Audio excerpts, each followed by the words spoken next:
Yoko Taro music played during that. I was happy. I was satisfied. Open the Olympics with some video game music. Hey man, you gotta respect it. That's the one good news I've heard about the Olympics. Do you think they did that on purpose? Or were they really like, yeah, sure, this sounds good? I think they did it on purpose, because they did multiple pieces of music from different games. Oh, really? Yeah, so it's... What team did this? Or what country did this? Japan, which also makes sense than other ones. Okay, alright, this makes sense. We're not talking about Brazil here, we're talking about Japan. So, they'd be the more likely country to do this than many others. I didn't watch the videos, I just saw the headlines. Was it cool, or was it just a bunch of teams walking out to just random video game music? I mean, it fit. It was good sounding music. I mean, Yoko Taro's music, for example, is just pleasant to listen to. But more importantly, it was just something for me to point at and smile at and be like, huh, there it is. Oh, there it is. That's what I was looking for. All right. Yeah. Unfortunately, though that was some good stuff regarding video games this week. Yes, it wasn't a good week as far as video games are concerned. It was not a good week. So let's go ahead and get into it and drop some sense on them. All right. What's poppin', players? Welcome back to the Two Penny Gamescast, episode 53. I am your host, Tavin Bothel, here with my good friend and co-host, Connor Elliott. Say hi to the people, Connor. Hi. Now, ladies and gentlemen, if you don't know, this show comes to you every week, youtube.com/2pennygamescast, or SoundCloud, Spotify, Apple Podcasts, Google Podcasts. We're out here. Go ahead, drop us a subscribe, a like, a follow, hit the alert bell, drop a comment, whatever you like. It really does help get that interaction up, all that stuff.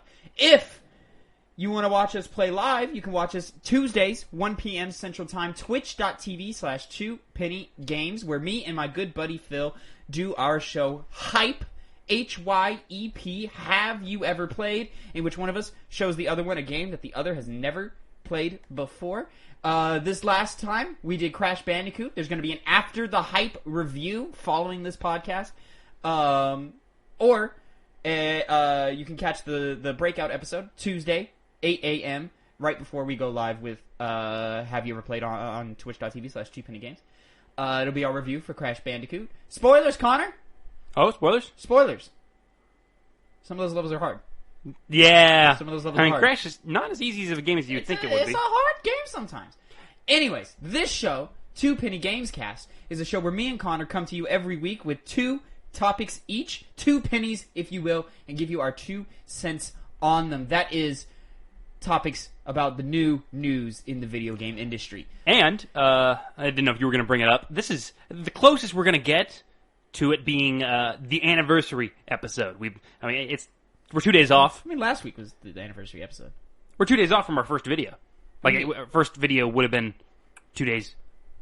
No, it should have been last week. I just did my research. Because that's a 52 weeks work, right? Yeah, July 27th was our first episode. Oh, was it really? Yeah. July 25th. Well, why was 52 last week? Did I fuck up? I don't think so. No, there's 52 episodes in the playlist. I mean, I'm just going off the original air date of the episode. July 27th, 2020. Interesting. But yeah. I don't know what that's about. All right, whatever. Well, fuck it. I don't know how time or space works. Apparently not. Neither do I, though. Neither do I. Connor, let's go ahead. Let's jump into our first topic. This is going to be your first penny. Let's put the toys away. It's time to put the toys away. Let's talk about some real shit that's going on. Yep. All right? No. We want to sit around and talk about how fun and great video games are all the time. But sometimes, we just can't. We can't talk about fun stuff. We got to talk about some tough stuff. There is no industry that has no problems, and let me go ahead. This is a bad one. Let me go ahead and start this out real quick. We're 2 white cis men, and we understand that there comes a lot of privileges with that. I personally don't think you should be getting this news or getting the opinions of us on this subject. There are plenty of women out here who are speaking out against this first, or speaking out about this first topic in many ways that we can help and better this industry. I think you should go listen to them. Janet Garcia said or put out a very poignant tweet. Was she a Blizzard employee? She's a ex-IGN employee. I think she does contract work. She works with Kind of Funny a lot. Alana Pierce did a video about this. And then there's a bunch of like women in Blizzard and in game development across the industry that, you can go out and listen to and get their opinions of. I do think everybody should go and do that before they listen to us. But let's go ahead and just jump straight right into this news. So, Activision Blizzard sued by California over widespread harassment of women. I'm pulling a Kotaku article by Luke Plunkett. Activision Blizzard, the publishing giant behind everything from Call of Duty to Overwatch, is being sued by the California Department of Fair Employment and Housing over a frat boy workplace culture that it alleges has led to years of harassment and abuse targeting the women in its workforce. It's worth noting, there's going to be some stuff in this first article that's pretty intense. Yes. There's some of the worst stuff coming out of real tough stuff. The video game industry. Just giving that quick little warning out. If any of this stuff is traumatic to you, maybe you want to switch it off or skip ahead to a future time code that I've got laid out in the description. Now, also, these articles are long and there's multiple parts to it, so stick with us, everybody.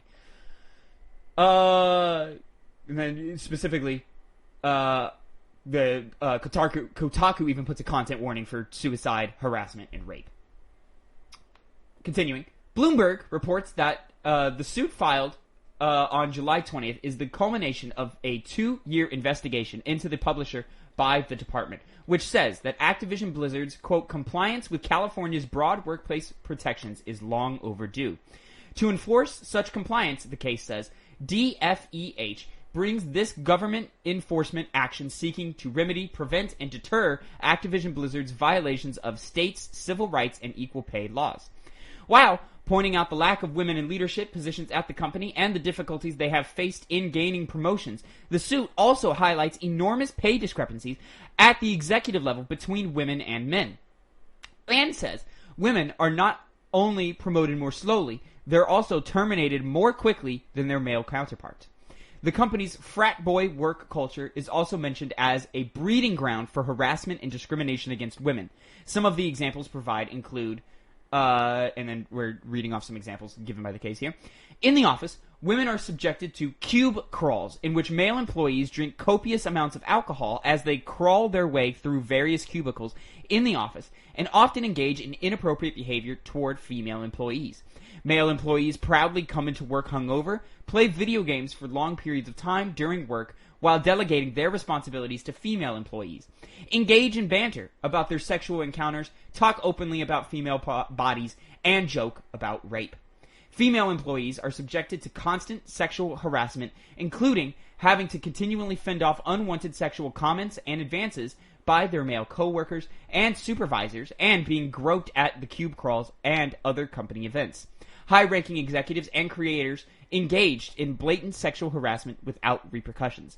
In a particularly tragic example, a female employee committed suicide during a business trip with a male supervisor who had brought butt plugs and lubricant with him on the trip. Also highlighted were situations where, quote, female employees were treated negatively due to their pregnancies. Kotaku reported that in 2019 that Activision was seeking to monitor employees' pregnancies. Supervisors ignored medical restrictions given to female employees and gave them negative evaluations while they were out on maternity leave. Other female employees reported that they were criticized for leaving to pick up their children from daycare while their male counterparts were playing video games, and female employees were kicked out of lactation rooms so employees could use the rooms for meetings. And instances where, quote, women of color were particularly vulnerable targets of discriminatory practices. An African-American employee noted that it took her 2 years to be made into a permanent employee, while men hired after her were made permanent employees. She also was micromanaged such that her male co-workers were known to be playing video games without any intervention by her supervisor, but her supervisor would call and check on her if she took a break to go on a walk. Another African-American employee who worked in information technology was similarly micromanaged by her manager, unlike the men on her team. When she requested time off of work, her manager made her write a 1-page summary of how she would spend that time off when no one else had to do any write-up. The suit also accuses Activision Blizzard of failing to act on numerous complaints concerning harassment, discrimination, and retaliation from male colleagues over those complaints, and says employees affected were further discouraged from complaining as human resource personnel were known to be close to alleged harassers. The DFEH has brought the suit seeking an injunction that will force Activision Blizzard to not only begin complying with state workplace laws, but also address, quote, unpaid wages, pay adjustments, back pay, and lost wages and benefits for female employees. In January of this year, Activision Blizzard called attempts to make its workplace more diverse unworkable. Update. Activision has responded to the DFEH's lawsuit with a lengthy statement that calls the DFEH and its suit irresponsible behavior from unaccountable state bureaucrats. Quote, we value diversity and strive to foster a workplace that offers inclusivity for everyone. There is no place in our company or industry or any industry for sexual misconduct or harassment of any kind. We take every allegation seriously and investigate all claims. In cases related to misconduct, action was taken to address the issue. The DFEH includes distorted and in many cases false descriptions of Blizzard's past. We have been extremely cooperative with the DFEH throughout their investigation, including providing them with extensive data and ample documentation. But they refused to inform us what issues they perceived. They were required by law to adequately investigate and to have good faith discussions with us to better understand and to resolve any claims or concerns before going to litigation, but they failed to do so. Instead, they rushed to file an inaccurate complaint, as we will demonstrate in court. We are sickened by the reprehensible conduct of the DFEH to drag into the complaint the tragic suicide of an employee whose passing has no bearing whatsoever on this case and with no regard for her grieving family. While we find this behavior to be disgraceful and unprofessional, it is unfortunately an example of how they have conducted themselves throughout the course of their investigation. It is this type of irresponsible behavior from unaccountable state bureaucrats that are driving many of the state's best businesses out of California. Oh, God. The picture the DFEH paints is not the Blizzard workplace of today. Over the past several years and continuing since the initial investigation started, we've made significant changes to address company culture and reflect more diversity within our leadership teams. We've updated our code of conduct to emphasize a strict, non-retaliation focus, amplified internal programs, and channels for employees to report violations, including the Ask List, with a confidential integrity hotline, and introduced an employee relations team dedicated to investigating employee concerns. We have strengthened our commitment to diversity, equity, and inclusion, and combined our employee networks at a global level to provide additional support. Employees must also undergo regular anti-harassment training and have done so for many years. We put tremendous effort in creating fair and rewarding compensation packages and policies that reflect our culture and businesses. And we strive to pay all employees fairly for equal or substantially similar work. We take a variety of proactive steps to ensure that pay is driven by non-discriminatory factors. For example, we reward and compensate employees based on their performance, and we conduct extensive anti-discrimination trainings, including for those who are part of the compensation process. We are confident in our ability to demonstrate our practices as an equal opportunity employer that fosters a supportive, diverse, and inclusive workplace for our people, and we are committed to continuing this effort in the years to come. It is a shame that the DFEH did not want to engage with us on what they thought they were seeking in their investigation. And then a final update, further examples of alleged treatment of mothers and black employees were added to the story. So, that's a whole lot. There's a lot going on. Sorry, wait a second. The Navy's bothering me. Okay, there we go. Okay. The Navy is bothering you? Yeah, just a pop-up ad. Okay. Irrelevant. Fine. Anyway, yeah, that whole entire spiel they did just screamed of, we got caught and this is, typical PR language. Except for the whole part where they blamed California state laws for why they drive. Obviously, it was a try to misdirect. Anything and everything, misdirect anything and everything to defend themselves and to get themselves out of the trouble that they're in. Yes. I'm going to start here where, first and foremost, believe women, support women, and Black Lives Matter. You always take those kind of things seriously. Every day, yesterday, today, tomorrow, and every day after that, all of those things are true and how we should be handling every and any situation like this. Now, some people, real quick, I know it's been talked about a lot online, but something that needs to be said is, and this really, really goes against these claims that are being made by Blizzard themselves. The investigation was done by the state, and it was conducted for 2 years. Mm-hmm. This is not a couple of complaints leveled by employees and then lawsuits following after. It's not what that is. You'll notice the Activision Blizzard, I've seen many quotes of them pointing to certain programs and things that they've improved in their workplace, so on and so forth. All of those programs and efforts to improve their workplace started 2 years ago. Yeah. So y'all knew what the fuck was happening. This is no surprise to anyone. Yeah. This behavior is disgusting. Even if they did make those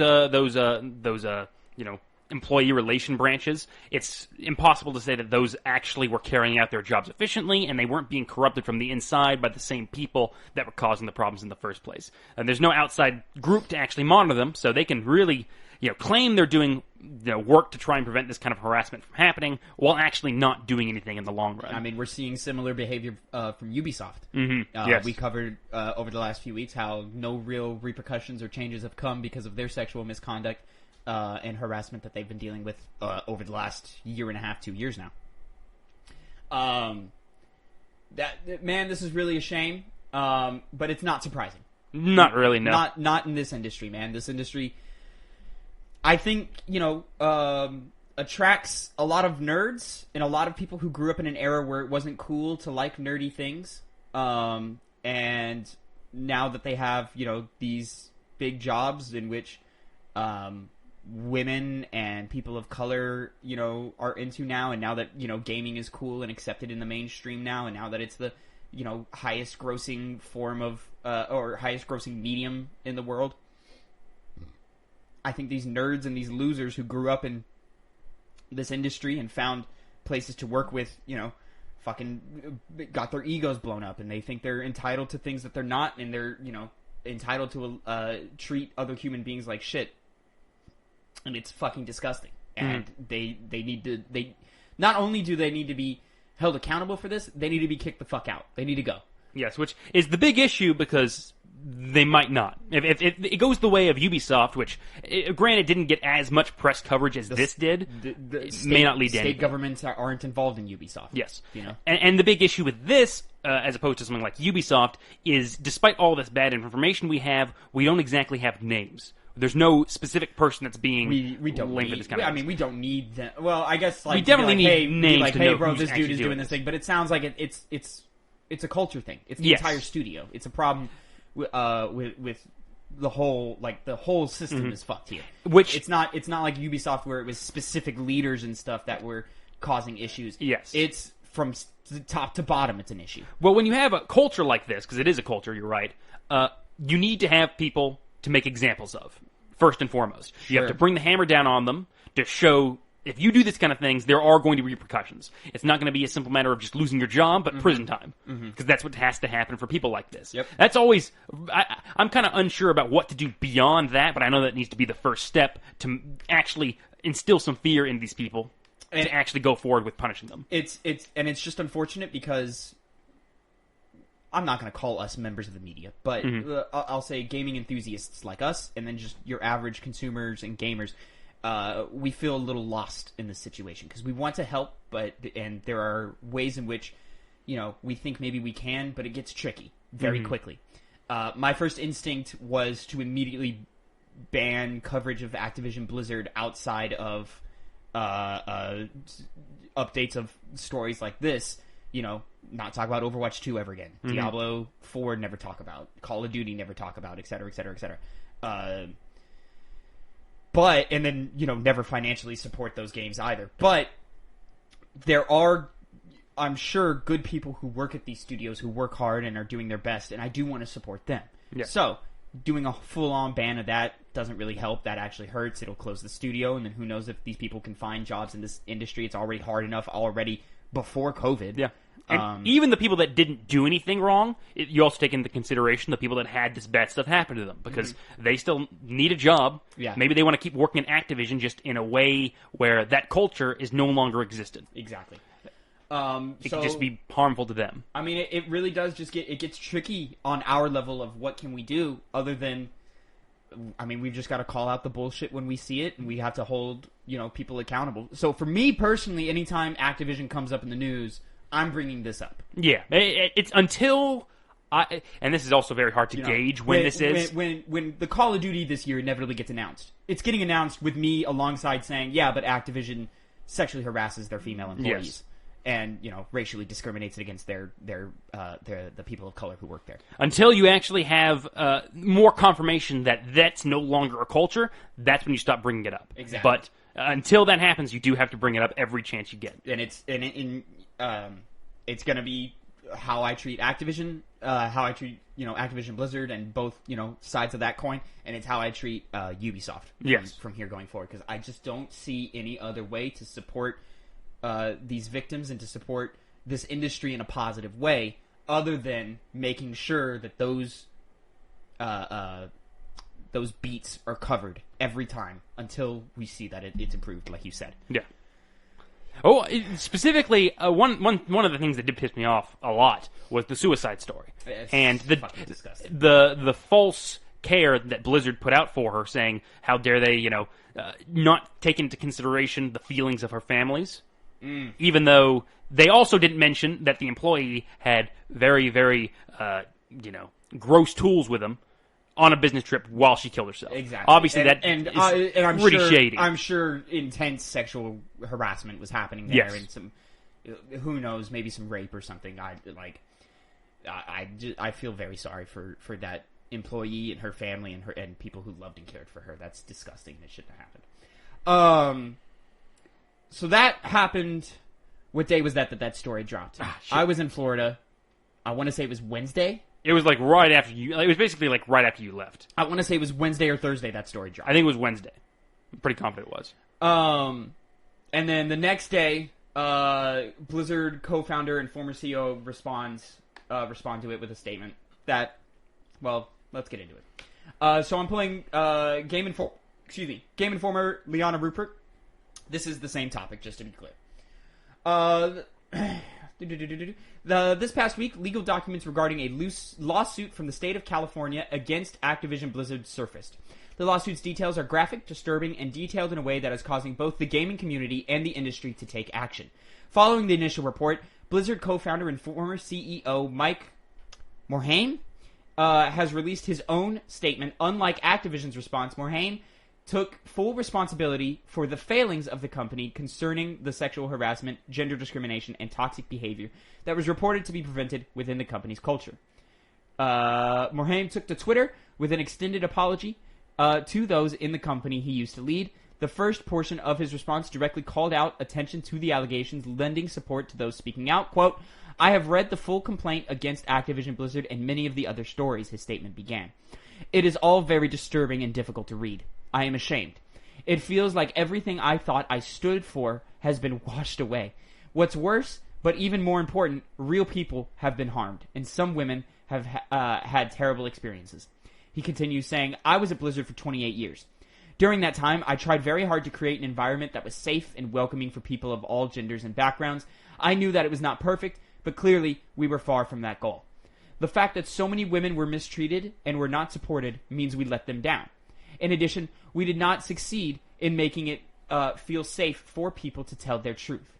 It is no consolation that other companies have faced similar challenges. I wanted us to be different, better. Harassment and discrimination exist. They are prevalent in our industry. It is the responsibility of leadership to keep all employees feeling safe, supported, and treated equitably, regardless of gender and background. It is the responsibility of leadership to stamp out toxicity and harassment in any form across all levels of the company. To the Blizzard women who experienced any of these things, I am extremely sorry that I failed you." Activision's immediate response to the details of the lawsuit going public was filled with denial and aggressive deflection, a response that Morhaime was careful not to take. Instead of taking the route the initial Activision response reflected, Morhaime offered support. More than that, he made it clear that he knows that a simple statement is nothing without action, saying, quote, "I realize that these are just words, but I wanted to acknowledge the women who had awful experiences. I hear you, I believe you, and I am so sorry to have let you down. I want to hear your stories if you are willing to share them. As a leader in our industry, I can and will use my influence to help drive positive change and to combat misogyny, discrimination, and harassment wherever I can. I believe we can do better, and I believe the gaming industry can be a place where women and minorities are welcome, included, supported, recognized, rewarded, and ultimately unimpeded from the opportunity to make the types of contributions that all of us join this industry to make. I want the mark I leave of this industry to be something that we can all be proud of. There were various reactions to this. Some praised his words, some, defamed it, many of which were former Blizzard employees. All of them in this article were Blizzard employees. Yeah. I know it was mentioned before that obviously people were calling him out. The best way that what he can do to show if he actually is apologetic for this is to fund any lawsuits that might come forward later in the future. Mm-hmm. If any of these employees decide to push a lawsuit against some employee or former employee, he should be able to help foot their bill. And that'd be a very, very respectable way to actually show that he's apologetic. That's a way to start righting wrongs. Yes. So, as of right now, good that he didn't take the approach Blizzard did, which seems he at least has on some level feels ashamed or apologetic for it. Some type of moral compass of some kind.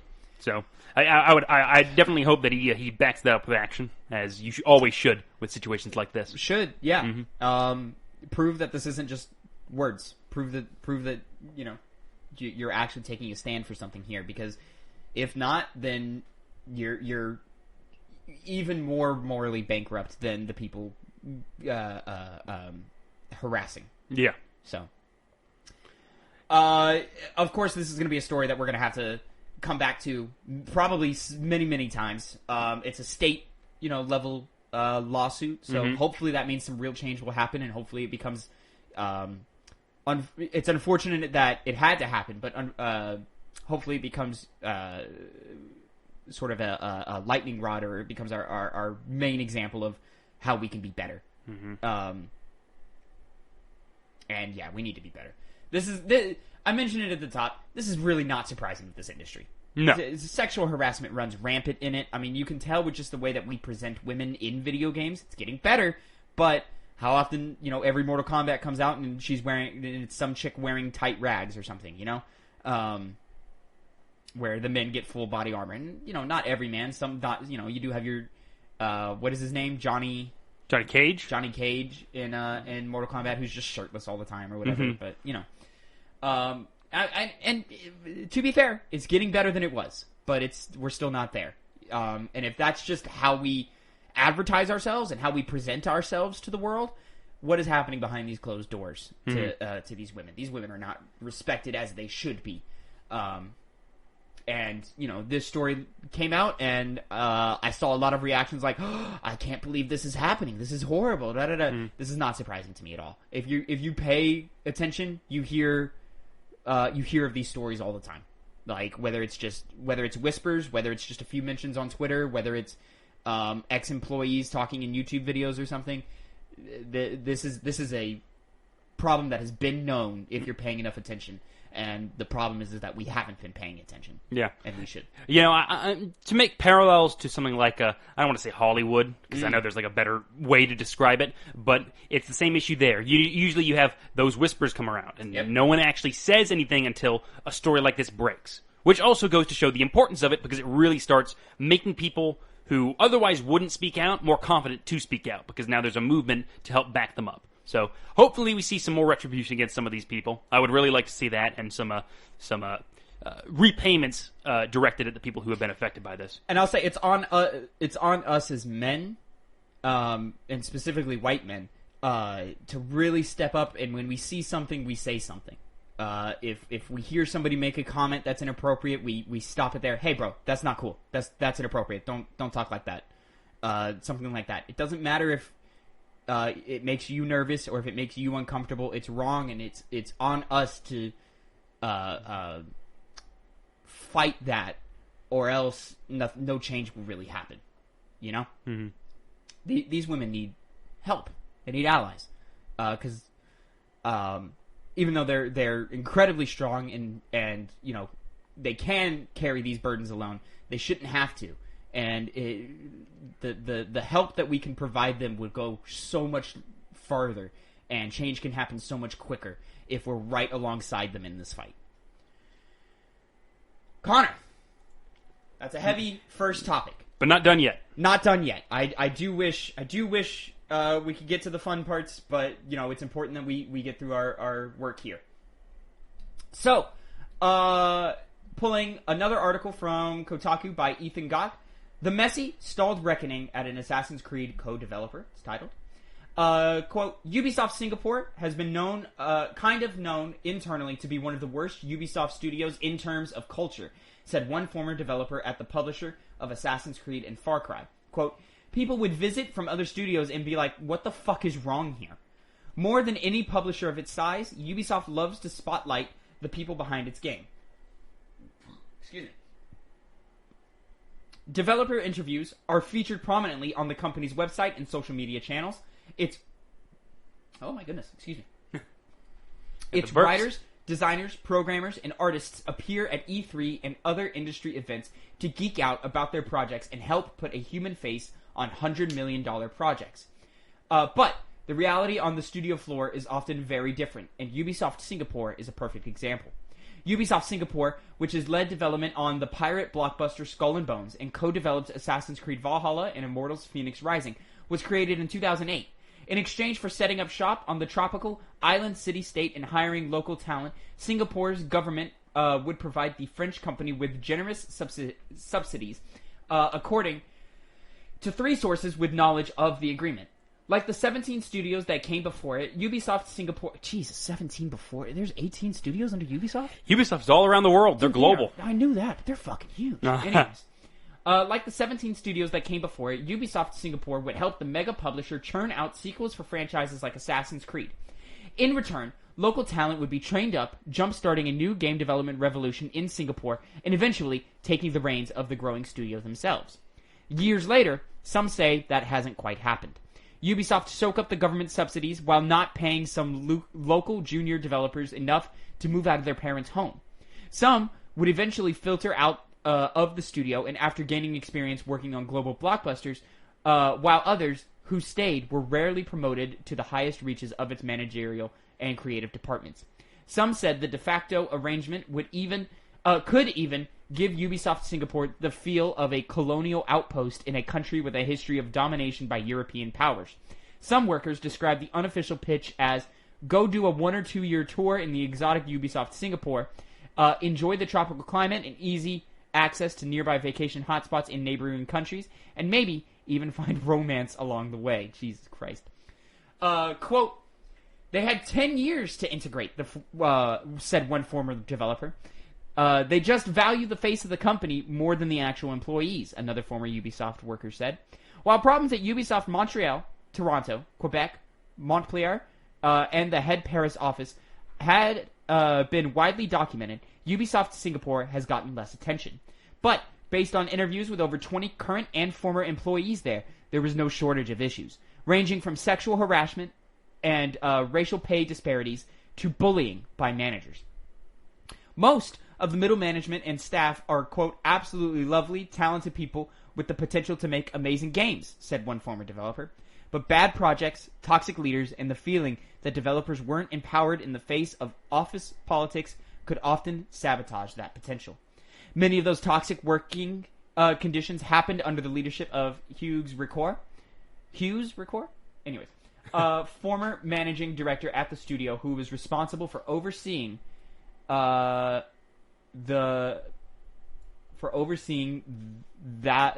its growth.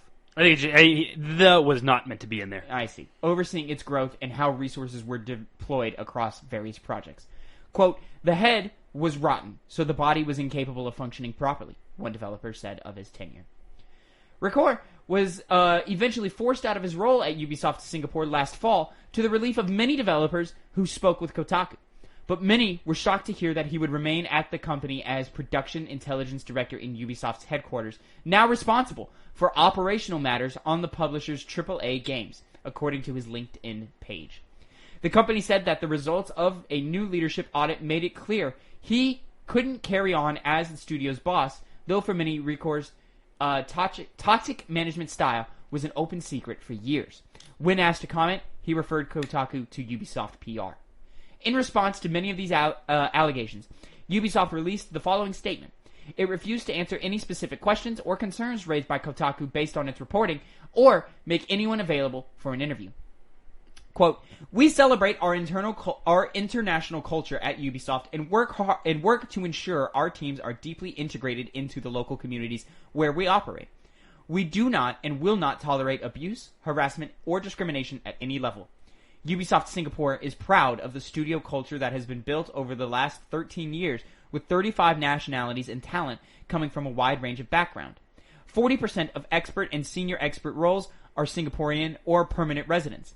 Our objective is to continue to increase Singaporean leadership through various programs, including a dedicated management learning path to accelerate the development of new leaders. Compensation is determined by role, responsibility, market practices, and performance. Over the course of the past year, Ubisoft has implemented significant and meaningful changes. Significant and meaningful, huh? Changes that seek to ensure a safe and inclusive work environment for all. These have included trainings and more comprehensive procedure that allow our employees to bring forward concerns and claims and ensure they are investigated and dealt with in a timely manner. It's our hope that through our ongoing actions, all team members feel supported, valued, and confident in Ubisoft's ability to foster a culture of respect and belonging. For our most recent updates on our company-wide efforts to build a better Ubisoft, you can find a message from our CEO here. Ubisoft is a global company, and our offices and studios around the world are made up of diverse groups of people. We have a deep respect for local cultures and strive to create environments where everyone feels welcome and safe. End quote. Welcome and respected, rather. Excuse me. End quote. All of the people Kotaku spoke with for this piece were granted anonymity because they were either not authorized to speak to the press or feared that speaking out about a past employer might hurt their careers in the video game industry. Ubisoft was founded by okay. So we get the gist here with the end of that article. Mm-hmm. Like Activision Blizzard here, it's clear that Ubisoft has no intention of making substantial change. No, I mean, as you mentioned before, we covered it before. It's been in the news. Mm-hmm. They just move people around. We've covered very recently that no real substantial change has happened. Many people on the ground floor are talking to outlets saying, "Yo, nothing's really changed here." Like, mm-hmm.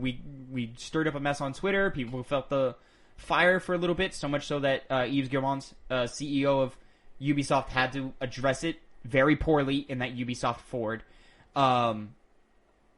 It's a case of just because you point something out doesn't mean that positive things are going to happen as a result of it. Mm-hmm. You need to take action. And now, always the difficult question is, where does that take the form of? What does that take the form of? Do you stop buying their games? Do you, obviously, maybe attacking people online isn't the best way to go about it because you don't know who is the abusers in the situation, who's doing the harassing. It's a very, very tricky situation to navigate. This is on Ubisoft's side. It is, but they're obviously not. They're obviously not going to care about changing it, doing it, and it leads to that same conversation as to what do we do on the ground floor? What do we do as the consumer do here? I don't think boycotting games and refusing to buy these products is the right way to do it. Ubisoft feeds a lot of families. Mm. We said they have 18 studios under their belt. They're worldwide, hundreds, thousands of employees, and exponentially more when you include all of their family members that they're supporting. It's just the only answer I keep coming back to is just we have to be responsible for making sure that these issues are brought up every time we talk about one of these companies.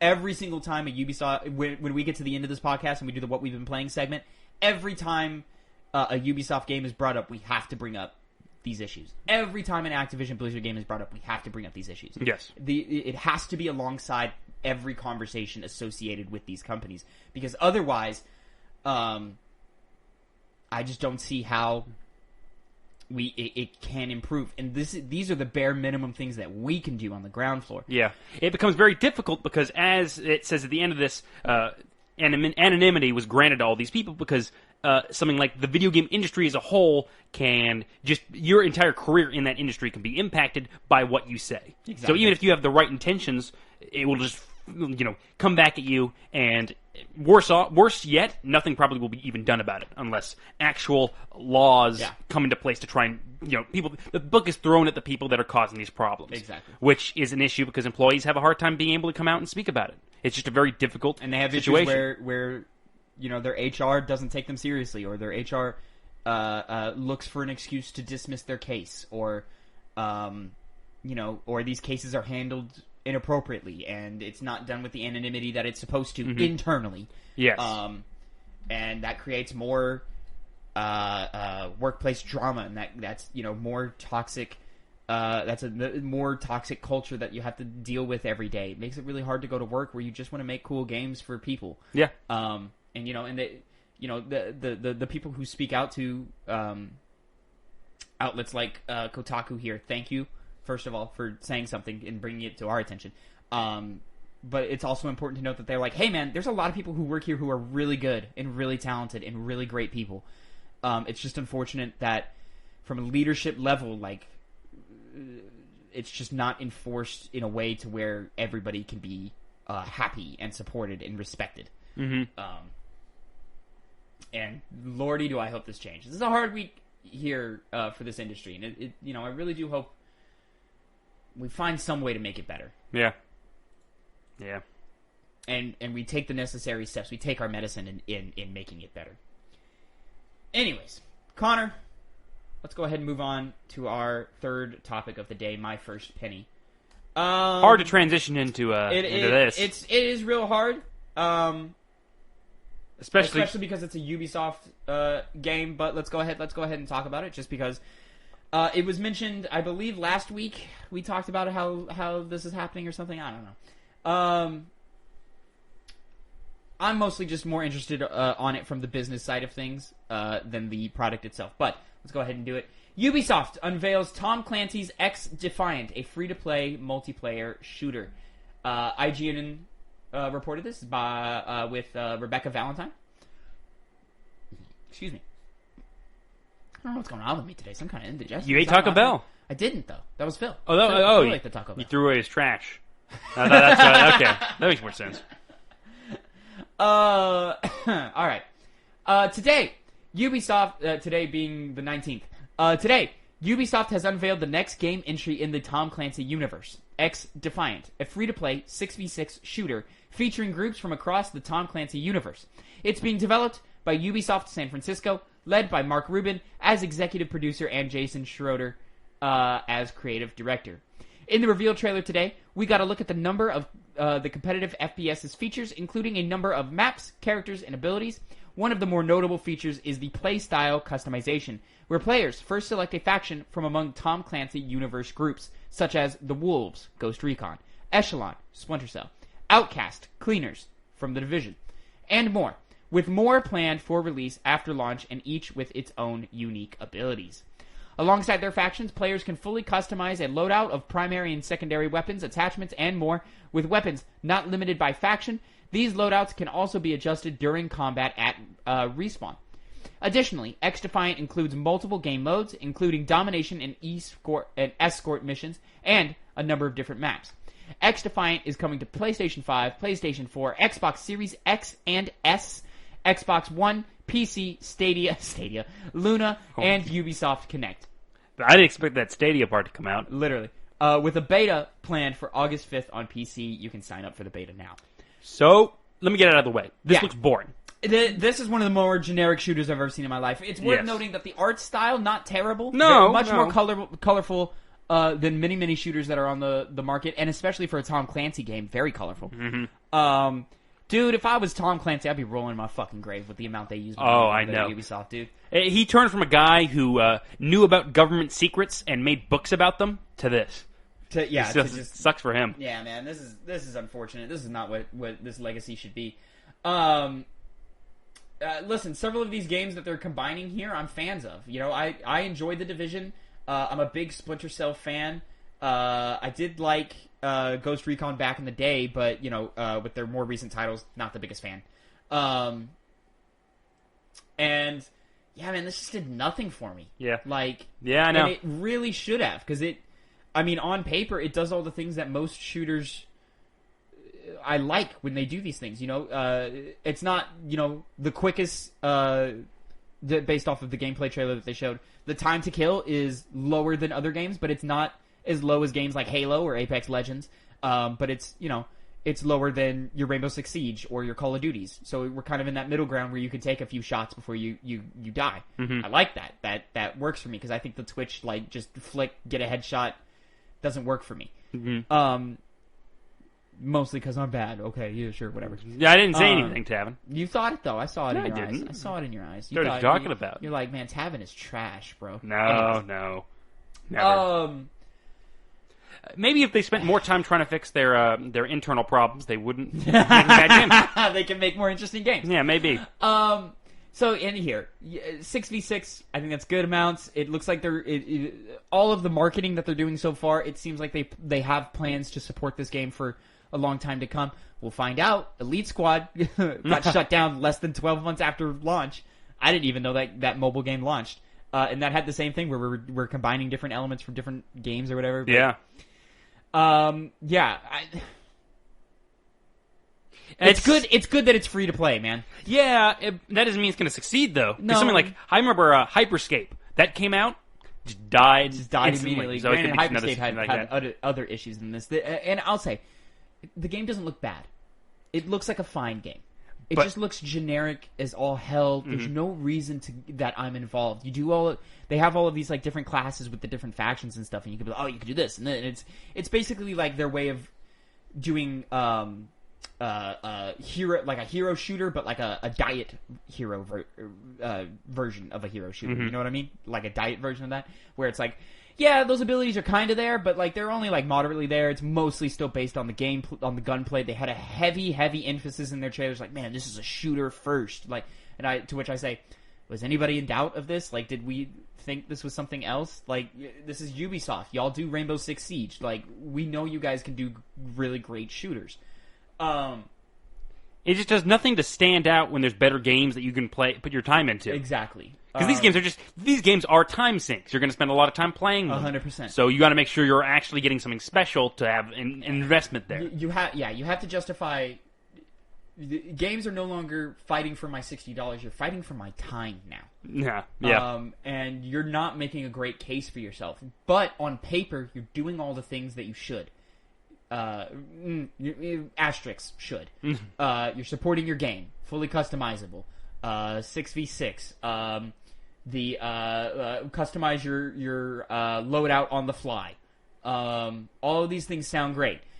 Arguably, free to play is a great model for this game, depending on how it all works and how, you know, other extra factors that go around there. But it just makes this all the more complicated. And when we hear things about the Assassin's Creed Infinity coming down the line, I've really got to question business-wide, where is Ubisoft going with this? Because it seems most of their titles now are some kind of games of service title than not. For Honor, Rainbow Six Siege, The Division. You're turning Assassin's Creed into one. This is going to be one. What am I missing? I'm missing something. I'm trying to think. Did you say the new Extraction that's coming out, or the Siege? The new. Yeah, it's called Extraction, isn't it? It was called Quarantine. What is it called now? I think you're right. I think it's Extraction. Yeah, Rainbow Six Extraction. Yeah, that's what it is. Yeah. So like, clearly Ubisoft is taking a hard turn into this games of service model. In all cases, and I believe this is like their third free to play game, but it is the first one to get the headlines that the other ones didn't. Are those like manufactured because they made a big deal about it leading up to the announcement? So now they tricked the media into giving them all these headlines for it? Maybe, but like, dude, like this trailer came out and I didn't hear anybody talk about it. Nobody cared, and I feel like they should. And it's really unfortunate that Splinter Cell has just been confined to making guest appearances. in video games now, man. Like, that's a franchise that deserves a revival in many ways. Mm-hmm. But, it's just unfortunate that's happening. Especially when the market is so open right now. It's so open. Thief, gone. Mm-hmm. Metal Gear Solid, practically non-existent now. Who is it? Splinter Cell, we haven't seen in almost a decade. 2014, wasn't it? Was the last one? 13, Like, who is really making a name for themselves in the stealth department? The Last of Us? Okay. That's not even a marketable part of that game. Like, people didn't market it that much. It was more the story and the characters. It's story and narrative based. Like, and how it looks is more prioritized. Yeah, who is the big stealth game name right now? And there's just nobody to point to and be like, yo, this is where you get your stealth action games. I understand that stealth has always been more of a niche genre than other ones, especially compared to your like first-person shooter, Call of Duty, whatever. And I understand Ubisoft is mostly making, jumps at this right now. But then, like, man, like, I look at the Prince of Persia remake, and I go, you guys just don't care about the single-player guys anymore. And I'm really curious if it really is making you that much more money. I'm sure Rainbow Six Siege makes you billions of dollars. I'm sure the Division is doing well for you guys. Assassin's Creed sells bonkers every year, so it makes sense to make Assassin's Creed some type of game like this. And Assassin's Creed lore-wise is set up to where it makes sense to do games like this. Mm-hmm. But, like, For Honor has a dedicated fan base, but it's not popping like that. No, they cruise along. They survive. Some people like the Division, but it's not popping to the levels that Destiny is, or any of these other things. I mean, granted, second place isn't bad. But then you look at this and you go, you're directly competing with yourself, and you're not nearly as interesting. No, you're not. And it's just kind of sad. Overwatch 2 is going to eat your fucking lunch, bro. Like, dude. I'm going to give this a try purely because I'm just a Splinter Cell fan and it's free. Yeah. If you had to pay for it, you would not touch it. Probably not. I'm not spending more than $20 on this game. I'll wait and see what you say about that. And if for some reason it's exceptional, but otherwise, and it's funny you say the Overwatch 2 thing too. I think I see myself spending a weekend with this game and being like, it was fun. Felt good to play. Wasn't like I don't feel myself having an itch to go back like I have an itch to go back to some other games that I'm playing right now. Yeah. Sorry, Xdefiant. You may not do that good in the market. Hey, but I hope you do. Sure. I hope you find your audience. I hope people love it. I hope it brings enough support to bring Splinter Cell back from the fucking dead. Anyways, Connor, let's go ahead and move on to our final topic of the day here. Finally done with Ubisoft. Fuck off. Thank fucking God. Let's talk about another multi-billion-dollar huge video game industry conglomerate. So EA Play happened this last week.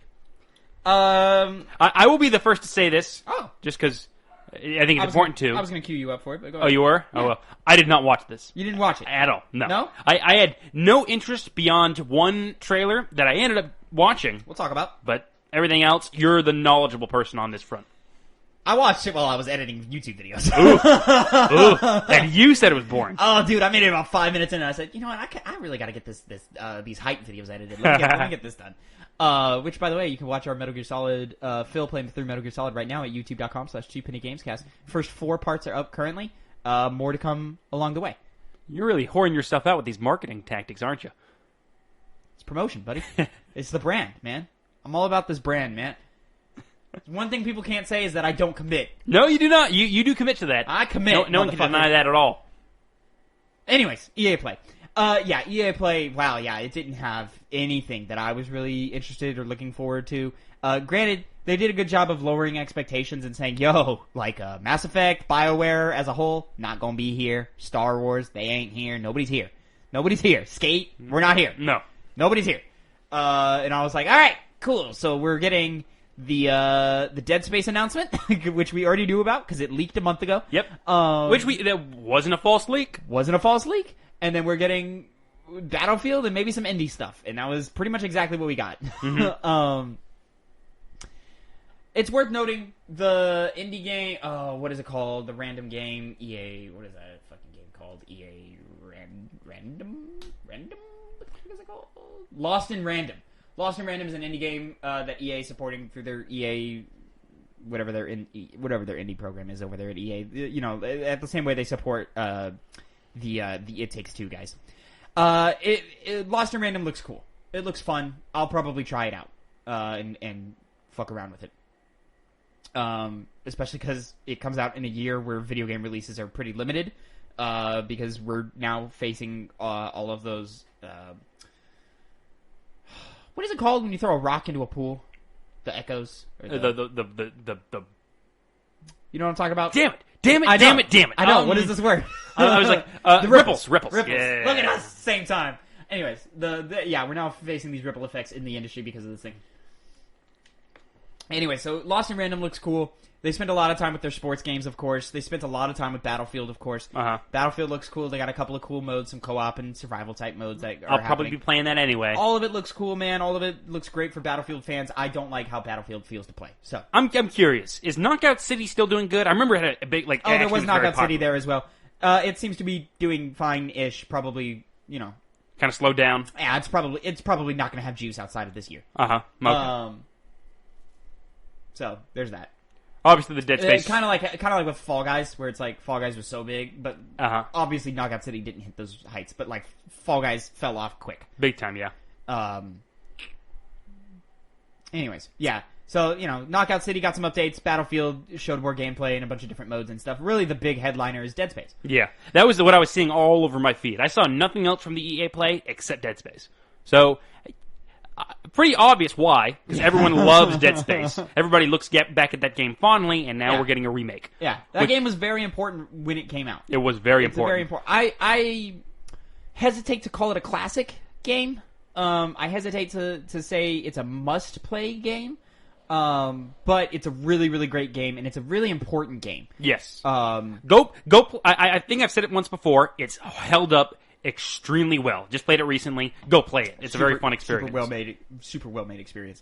And then a bunch of details were coming out. You know, full remake in the style of Resident Evil 2 and all of that. And then, you know, I saw some things where they're expanding on some things. They're cutting down on other things that are... What did I say it to you? I sent it to you in a DM. I didn't put it in the group chat. Here, let me pull it up. Here it is. So this is an article from GameSpot. Oh, yes. Here we go. Dead Space Remake will cut some elements that, quote, don't work, by Eddie Makuch? Following the announcement of Dead Space Remake during EA Play Live, EA has shared more details on the leadership team working on the game and more about what the... Where's the quote? Find me the quote. Is it weak? They were able to find old notebooks from Dead Space 2 that'll come in handy, seeing all the notes. Yeah, they're incorporating elements from all three Dead Space games, which I imagine means we're going to get the gun crafting that was in Dead Space 3, probably nothing else. Things like microtransactions aren't going to be there. I imagine how it feels to play Dead Space 2 will be there, but the horror atmosphere of 1 is going to be very much prevalent, I imagine. And then in terms of like cutting things, I imagine they're just going to be cutting things like there's the like asteroid shooting segments that were pretty lame. There's only 2 of them in the game. There's 2 of them, but they're whack. Yeah. Or my memory is that they were whack. Are they whack? They're really not that bad. They're not that bad? No, not at all. I played it on hard. I don't remember them being difficult. I just remember them being boring. Oh, I mean, not even really, because it doesn't last that long. Okay. Yeah. It was kind of I played it and I was like, okay, on to the next thing. Yeah. So I'm hoping for like reimagined puzzles. I also imagine they're going to be more. It's going to be more of that Metroidvania type feel that like Resident Evil 2 has, at least for the police department, where they're going to cut some of those tramways that connect you from like level segment to level segment, and instead it's going to be more like fleshed out. And you're actually going to be your journey through the Ishimura is going to be more hands-on, more personal. You know what I'm saying? Now, obviously this is something that the Resident Evil games have done recently. Yeah. Do you think they'll have any enemies that... they had one in a certain part in the original game, but enemies that constantly hound you, or an enemy that constantly hounds you. A tyrant-type character? Yeah, would you think they'd make that a bigger part of the game rather than just a specific level or two? Because that's what they did in the original Dead Space. There was a regenerator monster that you couldn't kill. It hunted you down for, what, like 20 minutes? Literally, yeah. Not long. Yeah. I could see it happening. Dead Space has always leaned more action than other games, with the cutting off the limbs thing, and by the way, we didn't even talk about it. It was a great trailer. It was a good trailer. It set the mood very well. When the necromorph pops up and is silhouetted against the light, I got a nostalgia kick that I didn't know I was going to get. Seeing Isaac's health pack fill up again, man, I miss that. Yeah, that was a cool health system. I miss when they put the health bar on the character. The overall HUD of the game is very, very impressive because you have the healing on your back, the oxygen, it's all in world stasis. Yeah, it's all in world. And even when you bring up your little screen, it's what the character does in the game. They bring up their screen, their maps. Literally, this is where we are. It's all. There's no superficial HUD. Yeah, anywhere inside. Maybe on your guns. No, not even your guns. I mean, like the ammo count. Like it is on the gun, and it's a light shown from the gun, so Isaac can see it too. But it's like it's only the rounds. It's the closest thing that cheats. It is, but it only has the rounds in your gun, so you can like shoot 0 and be like, oh, I can't reload. I have no more bullets. Oh, you're right. I forgot about that. You're like, I forgot about that, Connor. Yeah, it was a cool part. Made for some scary moments when you. Oh, dude, I bet. Were out. Yeah. Yeah. So I hope all of that stays. You know, and we can really just kind of hypothesize what is going to be here, because this game, I imagine, is several years out. But man, I'm excited, man. EA looks to be in a pretty good spot right now in terms of their relationship to fans. Yes, and they did make the announcement recently about how they're going to let their studios do more work and not be as interfering, which could really show EA to be one of the better companies. Dead Space, a prime example of a franchise that fell victim to that. Yes, because it is important to note that they did just screw the studio over. Yep. And then now they're doing a remake 3 years after they closed it down. Yeah, that's very the original developers, Visceral Games, got shut down 3 years ago. 3 years ago, yeah. 2 or 3? 2? It was 3. I saw people because I completely forgot about that until I saw some people on Twitter complaining about that. And now they're the main thing they were known for is getting remade by a different studio. It's dirty. It's dirty. It's dirty. Definitely dirty. You know, you just have to hope that we do better from here. It's not unredeemable like some other things. It's dirty in the sense that, man, that sucks that is the world that we're currently living in. But I mean, if EA is sticking to their word that they've said for the last year or so, granted, Visceral shut down 3 years ago, and then now let's hope that now we've figured out how to manage these studios properly, and now, you know, after disasters like the Battlefront 2 launch, disasters like Battlefield, the last couple of Battlefield launches haven't been good either. We're definitely. I'm almost afraid of sounding like a little bit of an EA shill right now. After the fall of, well, I mean, but we're not, because we have to take, like, they're being better. Which that's the thing. This is the big make or break moment for them as a publisher, because I think they fail. I think that's it. I think what happens with BioWare is the big make or break stuff. Potentially, yeah. I think here it's important, and I also think it's important how these last few Star Wars games turn out, and if Respawn continues to be the golden child that they appear to currently be. Over at EA. But you know, we want to see BioWare return to form. We want this Dead Space remake to be exactly. We want it to be Resident Evil 2 remake level of quality, and we want, or at least I want, and I think, you know, Star Wars fans want another Battlefront, but done right, or done how it should have been from the jump. And I would love to see a Jedi Fallen Order 2, but given proper development time, you know, and all that. It's clear that the money-grubbing side of EA still clearly there, because it's a billion-dollar company. It has to be there. But it's clear that they're not letting it interfere with projects that, I don't want to say matter, but with projects that would be harmed if, you know, those types of strategies were implemented. And I think it's really just the L after L after L they were taking in 2017, 2018. When did Anthem come out? 2019? 2019, which was their big last flop. That's their most recent flop. Yeah. Since then, we've been doing okay. I mean, in that same year, Battlefront 2 made a comeback. Jedi Fallen Order was critically, you know, well accepted. Some would say even more so. There was a couple of 10s for that game. You wouldn't agree. No, God no. That game's a hard 7. Yeah. maybe an 8 if you're feeling generous. But that's a hard 7 for me. But because that game came out buggy as fuck. Anyways, we're getting off topic. So I really do hope that this means that EA is doing better and being better. Dead Space is a franchise that there was some call for it to return, but it's not the franchise that needed to return. Like I would argue Mass Effect is, or I would argue Star Wars Battlefront is in ways. You know what I mean? Mm-hmm. But this gets me excited. Dead Space was a franchise that popped off when we were, 12, 13? Yeah. So, I remember my brother was like, Connor, I've heard about this new game called Dead Space. People are saying it's amazing. I'm going to get it. It's good. Like, okay. It's good. And then it was amazing. I've got a deep love for Dead Space and Dead Space 2. Dead Space 3 was a huge disappointment for a bunch of reasons. And so I really do hope that we're really taking... I really hope the team is really taking notes of what didn't work in the past and what could work in the future. And I hope we find something that'll just be just fantastic. Star Wars Squadrons was good. So, let's hope this team can figure out how to make a survival horror game. I mean, it's been done before. Alien Isolation was, I think was a RTS dev studio until they made Isolation. That game is great. Huh. Really? Huh. Yeah, they were. I think they were a real-time strategy game company or something. They were something totally left field of what Alien Isolation is, and you're like, oh wow, this game is great. Respawn, known for multiplayer games, made a really solid action-adventure game, Souls-like game in Fallen Order. So the studios are flexible. They can do things. Fuck. Who are the Horizon guys over at PlayStation? For some reason, I always forget. Here,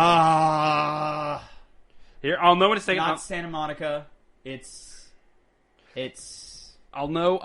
Fuck. Anyways, but Guerrilla Games. Guerrilla Games. Thank you. Jesus Christ. Should have known that. From Killzone to Horizon, totally different games, and they fucking knocked it out of the park. So I'm enjoying this era we're in, where we go, okay, this is what you're known for, but you're burnt out on making that. So yeah, go ahead, go do something crazy and out of the box that you're not used to. But at the same time, it's still great to see games from studios that okay, yeah, those are the guys who I want working on that. Yeah. Machine Games working on Indiana Jones, fuck yeah, I want that. That sounds great. The Division guys making a Star Wars game, fuck yeah, that sounds great. Give me the Division, but with Star Wars. Mm-hmm. That sounds fantastic. Deathloop from Arcane Studios. Absolutely, I want a Hitman-inspired Dishonored game with guns. That'd be great. Fuck yeah, dude, let's go. Anyways, I've been going on too long about all this. Dead Space, You're exciting. In terms of EA Play as a whole, not much to really talk about. I thought it was fine. It was presented very, very well. The host they got, Xavier Woods, WWE superstar, loves video games. I see him do video game shit all the time. He did a fantastic job hosting the event. He was very, very charismatic and energetic, and every time he was on screen, it was worth listening to what he had to say. Mm-hmm. No cringe at all, any of that. Anyways. That's good. Yeah. These things can develop into cringe at a moment's notice. Easily. Yeah. Super easily. We've seen them fall apart so many times. Listen, I know that's a bad thing, but it's always fun to watch it. Anyways, that's going to do it for the news this week, ladies and gentlemen. Some good, mostly bad, but a promise to hopefully do better. Connor, let's go ahead and jump into what we've been playing this week. It's been a busy week, hasn't it? It's been pretty busy as far as games go for me, at least. Yeah? Yeah. What have you been up to? Well, I mentioned it to you before. I ended up finishing Ghost of Tsushima. Oh, I also finished Mass Effect 3. Yeah. So let's start with Ghost. Yeah, let's start with Ghost, because best thing I can say is, I know we talked about the ending a little bit when I was picking you up from the airport. Yeah. But I enjoyed it. I mean, I'm looking forward to the DLC that's just down the line. Iki Island. Next month. Next month? Damn. It came out quick. Okay. Beat it in a good time. Yeah. I was already late with beating it in the first place, but it had a very satisfying end to it. Mm-hmm. I love that ending. Phenomenal ending. It's a very good ending. It's pretty much all I can say about it. Obviously, it's an ending that you kind of saw coming in a way. Oh yeah. Well, they built towards it. Sure, in very visible ways, but it's a good build. Yes. You see it coming, sure, but it's a fight that it's an ending that needs to happen. Sure, I've been critical almost to definitely to a nitpicky extent with Ghost of Tsushima, but I really do love Ghost of Tsushima. Which they are fixing some of those nitpicks. They are. Special so edition. I'm going to shut the fuck up till the end of time about this game. Once they do the change. Yeah. But moving on to the bigger game that I spent a lot of hours playing, Mass Effect 3. So, Again, no spoilers here because remember, this next week on Hype, twitch.tv/2pennygames, Tuesday, 1 p.m. Phil, my good buddy Phil, is beginning his journey into Mass Effect 3. Get started doing it. Time for him to take back Earth, baby. Yep. Take Earth back. That's what it was. Anyways. Take Earth back. That was the big. Remember when remember when the fandom countered it after the ending and they were like, "Take Mass Effect 3 back." that was fitting for the ending at the time, which at the time hated it. Back in the day. Rightfully so. It was a bad ending. Better now. It's not a good ending. I'll say that right now. I think it's fine. It's not. I think it's fine to good. I wouldn't say it's good. I think it's just like an ending that you would kind of just like. That's not what you remember with Mass Effect. Going forward, that's not what I'm going to remember. And which is good. You should remember things like Tachanka and Rannoch. Yes, which is good because back in the day, I came away from it remembering the ending and always was like, upset at it. So thankfully, that's been purged from my system after this most recent play, and I'm struggling to say. Okay, no. Best combat, best gameplay. By far. Have always said that, By far. and it still I'm is so the case. excited for Phil to play it. Oh, he'll love the gameplay. He'll love it. Yeah, I think that's the one he'll warm up to the most, quickest, with because he was slow to the other ones. Easily. Yeah, but I can't say that it's the best story. It's got issues outside of the ending. It does. Yeah. Okay. Let me say this about it. It's got the best missions in Mass Effect, in my opinion. It's got Mass Effect's best moments. Best moments, best overall main missions. Like top 5 to maybe even top 10 best Mass Effect moments are in Mass Effect. Yes. The DLCs were all exceptional. Had some issues with the Leviathan DLC with how it for the Leviathan and Citadel DLC, because for both of those, or rather Leviathan, I had some audio sync issues that kind of impacted a little bit. Yeah, and it was at the big moment when it was happening. Oh yeah, all the big moments of that DLC. Oh wait, no, you told me this. Yeah, but it kind of hampered it a little bit. That sucks. Yeah, it did suck.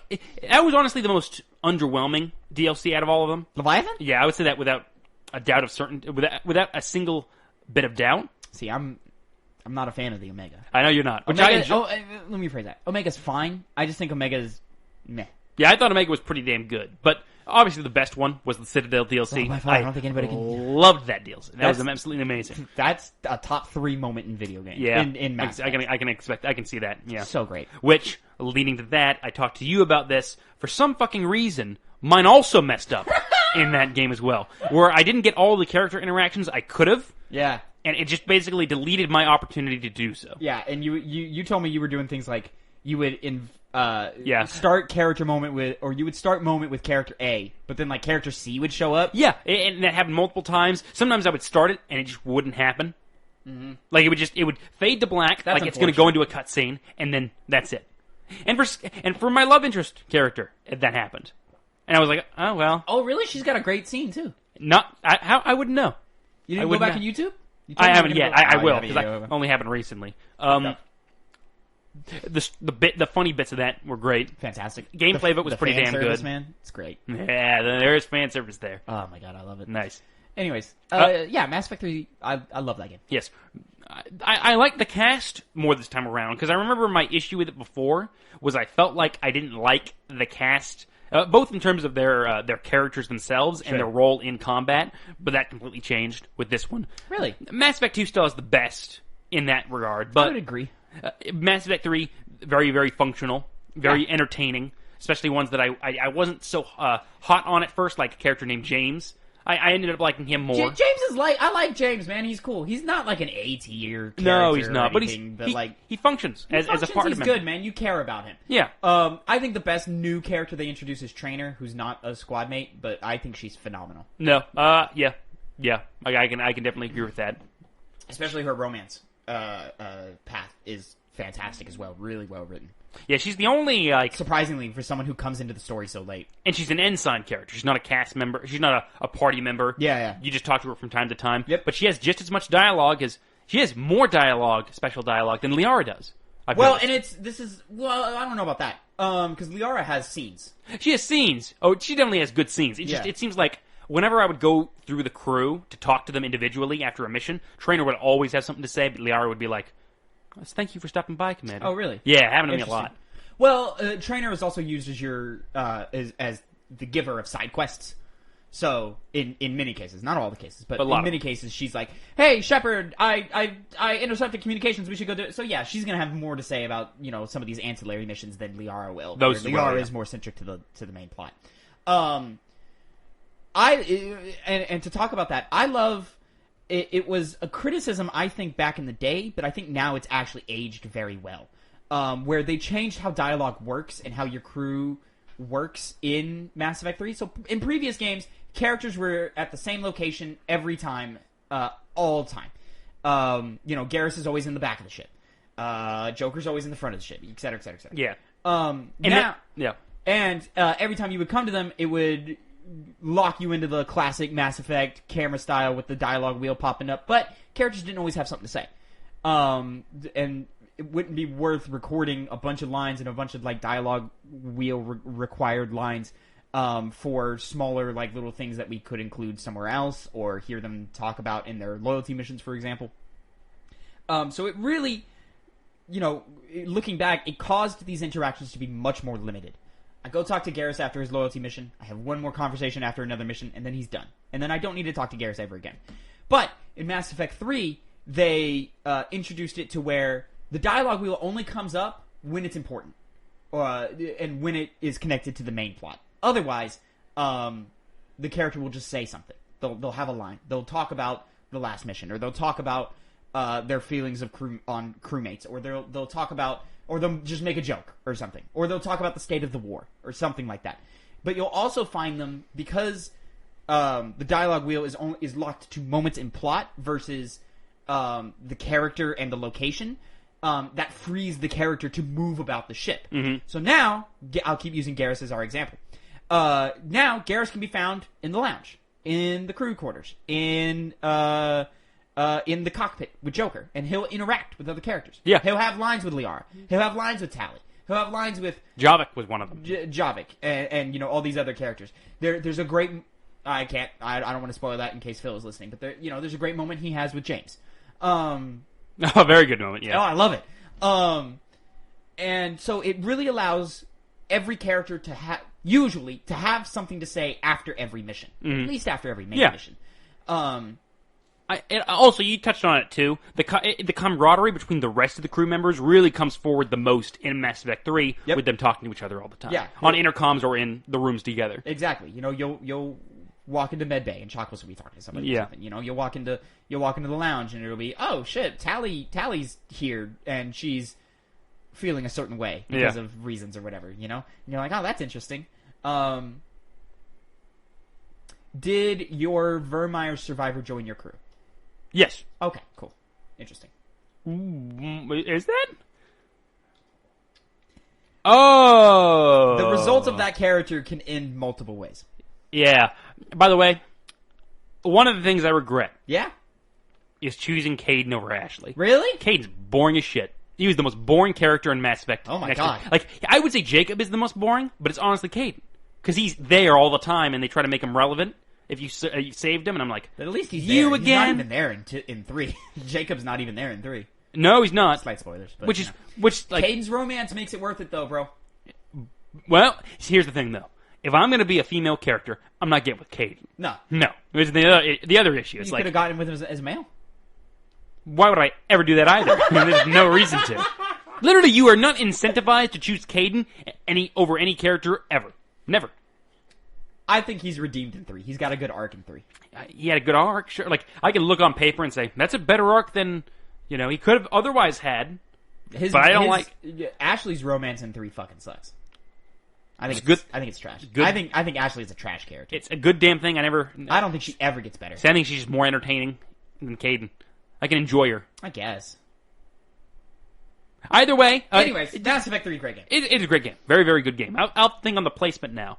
I think it's better than 1. I'm not as crazy as 1 as you and Phil are. I love 1. So it's really a battle between 3 or 2. Okay, it's definitely better than 1, in my eyes, I would say.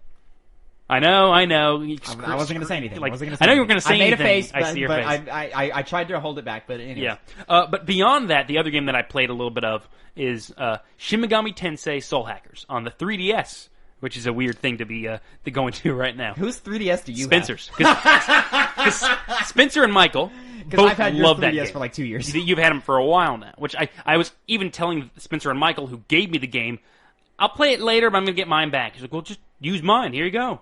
And I've been playing it now, and it's you could probably just go take it back, bro. Like I don't think I'm ever gonna get to Fire Emblem Awakening. And I might, because Spencer has this little charm on it, and it gets in my way, and I'm always like trying to wrap it around my headphone. Yeah, to get out of the way. I think it's more likely that I'll Awakening will get a Switch port than I'll play it on 3DS. But Shin Megami Tensei Soul Hackers, it's got some similarities to Persona, specifically the monsters, because it's made by Atlas. It was what originated before Persona did. It basically take Persona, but the party system is based around getting more and more demons rather than new actual characters. And there's no social links in the game. It's just story, world, gameplay focused rather than all the things about this type of game. It makes up for it in the style that it has, because Shin Megami Tensei has the art style can be a hit or a miss depending on what you like and don't like. SMT5 looks boring as fuck. It looks boring as hell. But this game does not look boring as hell. Oh, that's great. It instantly pops out. It's got a nice computer, like 90s computer vibe going on with it, while also combined with a, obviously demonic elements to it, so kind of some fantasy magic elements going into that. The gameplay's tougher than Persona, definitely, because the core system that can get hard. Well, this gets harder, because the way it works is your character summons demons for his party. To be fair, you only played Persona 5 on normal. I did. No, I played on hard. I played on hard for most of it until I got stuck. Oh, right. In P5, you can move up and down. Yeah. But the reason why it's difficult is because you summon demons into your party at will, as often as you want to, and you can dismiss them as often as you want to. But there's a currency system called like magnesium. Magnesium is drained as you go around the map with party members being demons. So if you have a bunch of slots filled with demons, it's going to drain down and down and down, and if it goes all the way down, you can't use demons anymore. You can't activate them anymore. It's like an energy bar, a mana bar. A mana bar that you can... It can go down if you just don't manage your demons correctly. That was funny. Listeners, I've pulled up the Persona 4 trophy list. I don't know why, but I did. And it was instantly just a smile on your face. Oh, dude, because at psnprofiles.com, which is what I use to track trophies and stuff on the browser and so forth. You get your own banner. Have pictures of every game. They have the main key art or whatever, and it's just the cast. It's just the cast of the game. That hair color is wrong. I don't know why it's red, but that's it's lighting, maybe. Anyways, continue with SMT. But that just it involves a whole demon management system that can be that's more difficult than just simply having a persona behind you at all times to use and attack with. Can you believe I played all of Persona 4 Golden? 80 hours it took me. I didn't perform 50 Persona fusions. Why not? I don't know. You should do them all the time. Exactly. Maybe I just didn't understand the system when I played it. Which, by the way, until later in the game, Soul Hackers does have fusion as well. Like the basis for all the gameplay bits of Persona are here, just more difficult, like a more traditional Japanese game.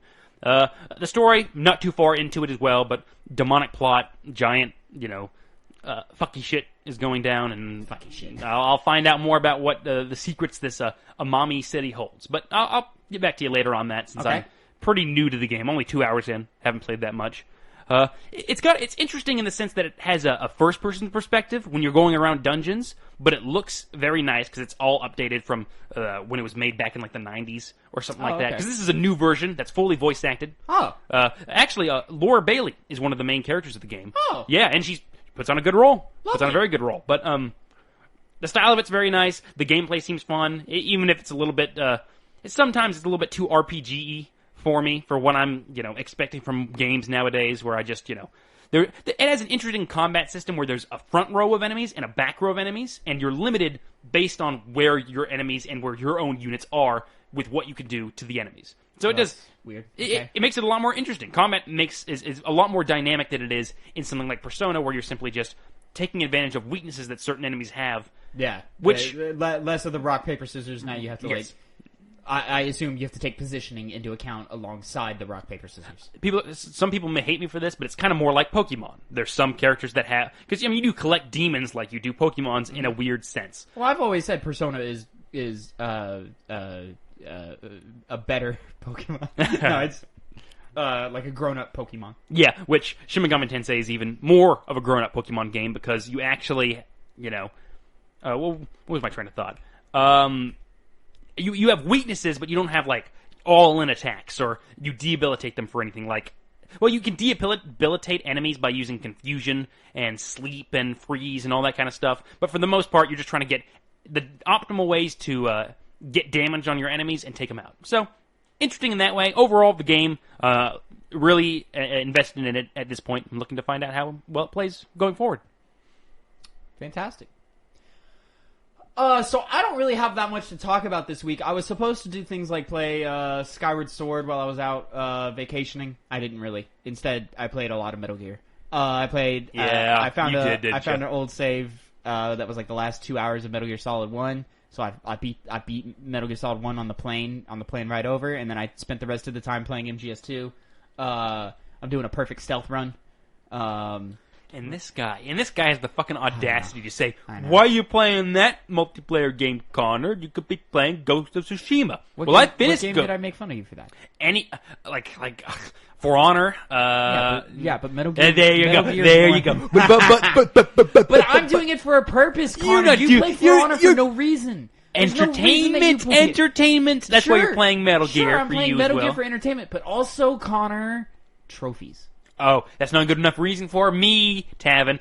In the same way that I can't justify my game playing of games like For Honor. I've seen your trophies. You're so close to the For Honor Platinum. It would take you 2 hours to finish it off. I just don't do it, though. I just don't do it. Go do it. I get enjoyment from cutting off people's heads, not getting the trophy sign. That's one of the trophies. But it's to do it in the single-player mode. Oh, shut up. Go play Skyward Sword or anything else that you could be playing. No, I don't want to. No, anyways. Throw stones. Other than that, and then I also installed Death's Door, and I was supposed to play it yesterday, but instead I decided to sleep and play something else, which is Apex Legends Arenas mode. Arenas mode came out, 2 months ago now? Maybe 3? I don't even know. Came out a few months ago. Mm-hmm. And it's basically like a Valorant ripoff mode, but it's a lot more fast-paced. Instead of first to 13 wins, it's first to 3. But you have to win by 2. So, if you and the enemy team ties at 2-2 each, you have to get a total of 4. Because you have to win the tiebreaker and then get the match point. And let me tell you, man, Apex is a really well-made shooter. It feels really good to play Apex, and this is just that pure gunplay, like just full on. These are the mechanics of the game. This is how the shooting works. Go see who's better, and it's none of the battle royale like randomness that happens. It's none of the. Well, they had better shields than me, so they won. It's no. Oh, I couldn't find a gun that I'm used to, so I lost. It's no. I got sniped from who knows where, so that's it for that run. It's no, the circle pushed me out, and I just couldn't get around this mountain in time, so I died.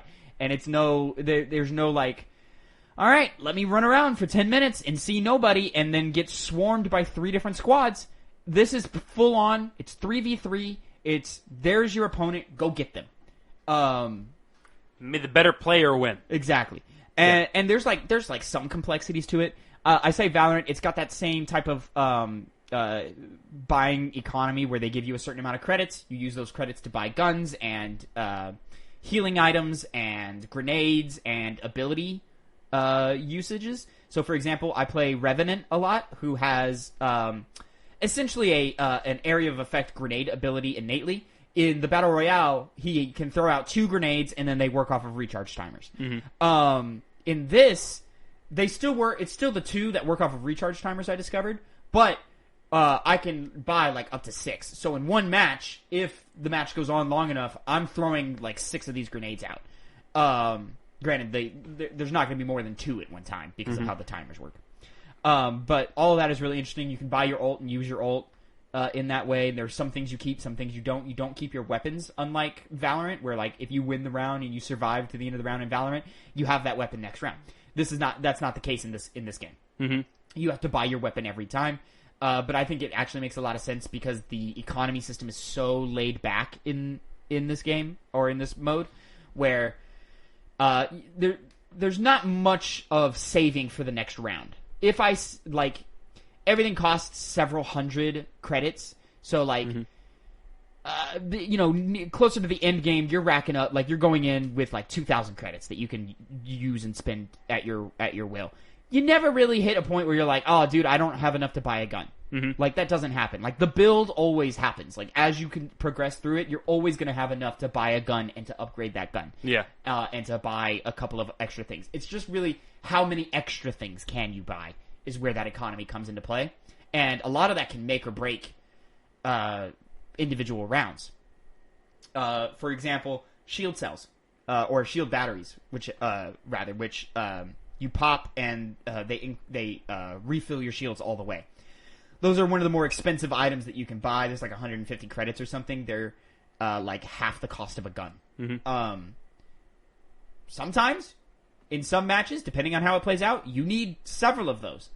Other times, you don't need any at all. Mm-hmm. So if you go into a match and it turns out to be one of those matches where, 2 or 3 of those would have really helped you out, but you didn't do well the match before, or the round before, so you didn't have enough credits to buy a second or a third one, that's just how that plays out. And you might lose that. You'll probably lose that round unless you figure out a way to outplay your enemy team. It's really, the focus is truly on the gunplay and just the raw mechanics of Apex, which I really, really enjoy, as opposed to sort of metagaming the enemy team. With Valorant, there's a lot of metagaming that happens where you go, all right, everybody just buy pistols. This round is going to be kind of a wash. We already know we're going to lose this round because none of us have enough credits to buy real weapons, so we'll all save so that we can buy real weapons next round. None of that here. You buy a weapon every round. If you don't, you're going to lose. And then it's just from there, how do you balance your own personal thing? Like I've discovered this thing of like in the later rounds, I'm using a flatline every round because that's apparently my gun that I do the best with right now. Mm-hmm. And it'll be like, all right, like round 3, like I'll get it up to like a level 2 upgrade, which just means it gives you level 2 attachments on everything. Buying an upgrade, so you start no attachments. Buying level 1, it's all level 1 attachments. Level 2, level 3, etc. Maxing out at level 3. Excuse me. So like round 3. I'll be like, yeah, let me level up my gun to level 2. But I still have like 300 credits left. And sure, I could level up the gun to level 3 and make it really that much better. Mm-hmm. Or I could buy myself a secondary weapon. And then you look around and you go, okay, there's only so many guns that are worth only 300 credits. Let me see here. Like, I could get like a little submachine gun. It's really not going to do what I need. And then my strategy has been, let me buy a shotgun. I'll buy an automatic shotgun. So I have the automatic shotgun sitting at level 0, rather, with no attachments sitting on my back, so that when I'm in these fights and I'm duking it out and I run out of ammo in my flatline, I just hit that hard switch and then I don't even have to aim and just pop you right in the face and the fight is over because I just won. And it's sort of things like that where it's like, how do you want to strategize your approach? And then from there, it's all just based on execution. Which I just really, really, really appreciate. I would like if they would expand on this mode a little more. Maybe make it a little longer. I do like that how short it is. First to 3, I think the longest game we played, maybe 15 minutes. Mm-hmm. Maybe. Probably less than that. They go real quick. You're in, you're out. You're in, you're out. You're in, you're out. Sometimes they're full blowouts. Sometimes neck and neck all the way through. Every time it feels good. And unlike Valorant, if you're losing, it doesn't feel like such a kick in the teeth as it feels like in Valorant. If my team in Valorant goes 2-13, it took 40 minutes to lose. Mm-hmm. And you knew you were losing the whole time. It's disheartening when that happens. If I lose in arenas, it's like, shit, I didn't even know we lost 3 rounds. Okay, I guess we're into the next game. Because it's so quick. And you're like, you're in and you're out. And you're like, all right, fuck, next one. It's really really just shows how great Apex really is as a shooter. That it's just so fun to fucking play. I'll probably play more later tonight. probably play some fucking tomorrow. I don't know, man. I've got this itch for this game mode. I just don't think it's gonna. I don't know how long it's going to last because of how limited it is. Because it is still considered a side mode, but I know that it's been so successful, and the developers have been like, "Yeah, we're going to expand on that. We're going to make it a full thing." Yeah. So I'm just waiting on for them to make it a full thing. I would like a game mode where maybe it extends to 5, and we introduce some kind of objective, like a bomb or that we can place or something like that, and have different variants of this mode. But as it is right now, I think it's really, really solid alternative to the Battle Royale mode for people who enjoy Apex as a shooter but don't enjoy Battle Royales. This is it. Connor? I don't know if I have that game installed still because it takes up so much space. It's your games and service games, they take up quite a bit of space. Yeah, it's a good game. You should do it. Apex Legends has always been great. Like I've never thought the game was ever doing things bad ever. Yeah.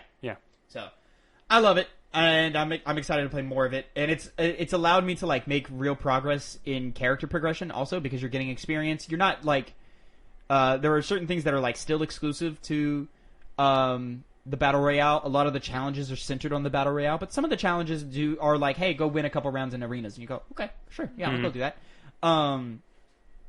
So yeah, I really, really enjoy it. It's almost like it reignited that spark in me that I had a few months ago, where I bought the Battle Pass for whatever season I bought the Battle Pass in, like a few months ago, and I was like, ooh, do I want to see what the Battle Pass looks like this round and maybe get some experience popping that way? I don't even know if the Battle Pass works in arenas mode, but it would be really cool if it did. Anyways, that is going to be it for what we've been playing, and that is going to be it for your 2 Penny Gamescast. But stick around. We're bringing Phil in for our After the Hype review of Crash Bandicoot, baby. Not me. Not I've you. never played You're that game. Connor's leaving. So, we're gonna kick Connor the fuck out of here. We're gonna bring Phil in here. Remember, you can catch this podcast every Monday, 8 a.m. YouTube, SoundCloud, Spotify, Google Podcast, Apple Podcasts. We're out here. Give us a subscribe, give us a like, give us a follow, drop a comment, rate, review us, all of that fun stuff, man. It really does help. We really do appreciate it. If you want to see us play live for these hype games, like you could have seen us play Crash the other week, you can find us at twitch.tv/2pennygames every Tuesday, 1 p.m. Central Time. If you want to catch the breakout episode of After the Hype, which is just going to be stitched to the end of this, so it's really the same thing.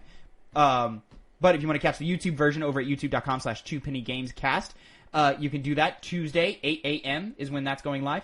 And I've finally got off my ass and I've started editing the hype videos and playthroughs. So if you go to youtube.com/2pennygamescast right now, you can see up to the first 4 parts of Phil's first playthrough of Metal Gear Solid 1. I believe that puts us just after the Sniper Wolf fight, if my memory serves.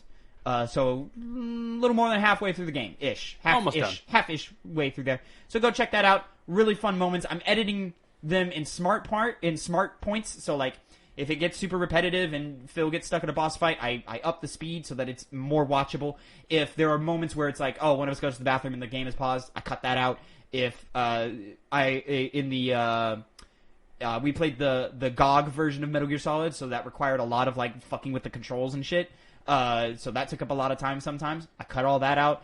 And then I sped up in the more boring parts and I slowed it back down for little like quick jokes and things that are quick, funny.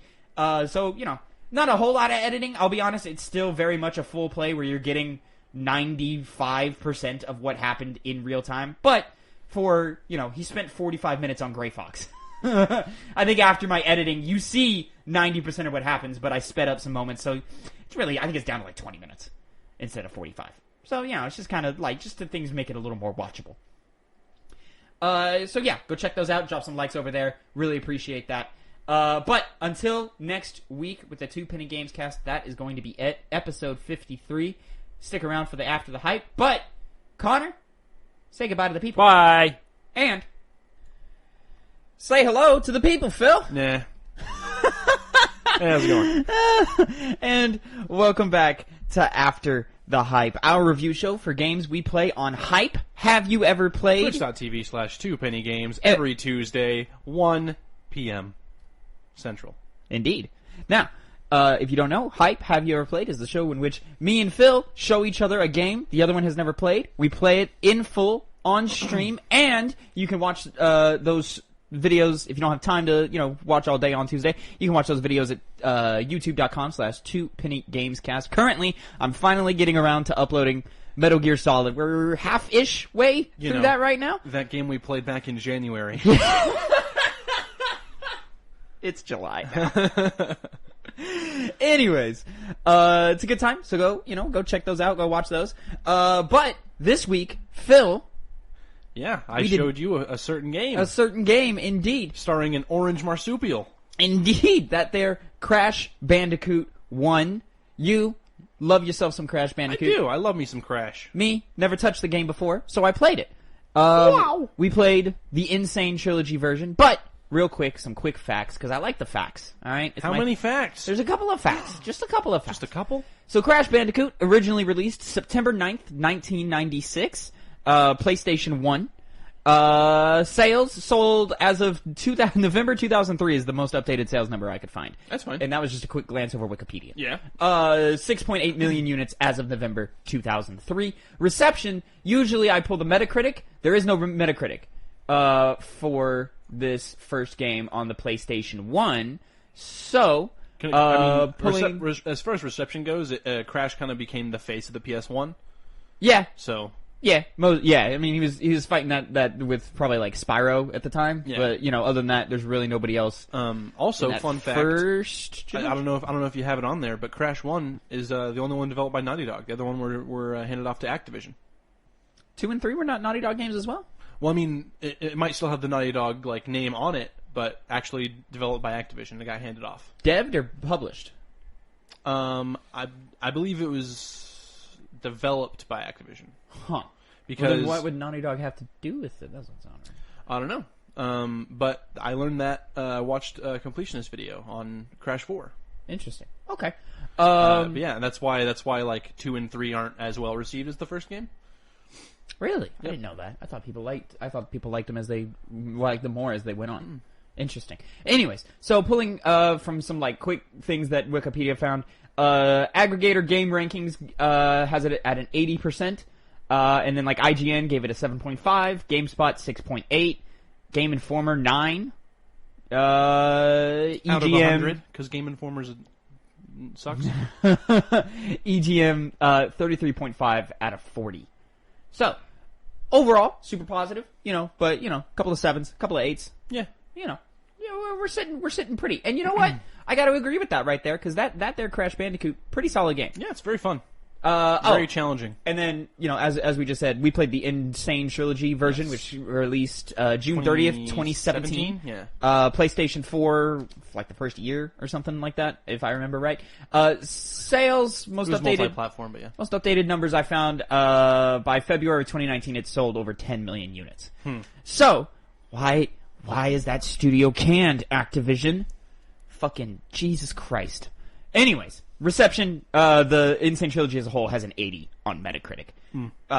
So, granted, not specifically speaking for Crash 1, but the trilogy as a whole, the package that it was, packed up in, etc., etc., etc. So,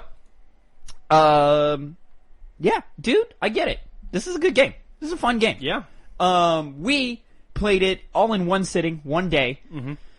I do not recommend that. Yeah, you were having a rough go of it. Yeah, it's a test of endurance. Let me tell you what, my man, to marathon through a Crash Bandicoot game, because there are spikes in that difficulty that, you're gonna be there for a while.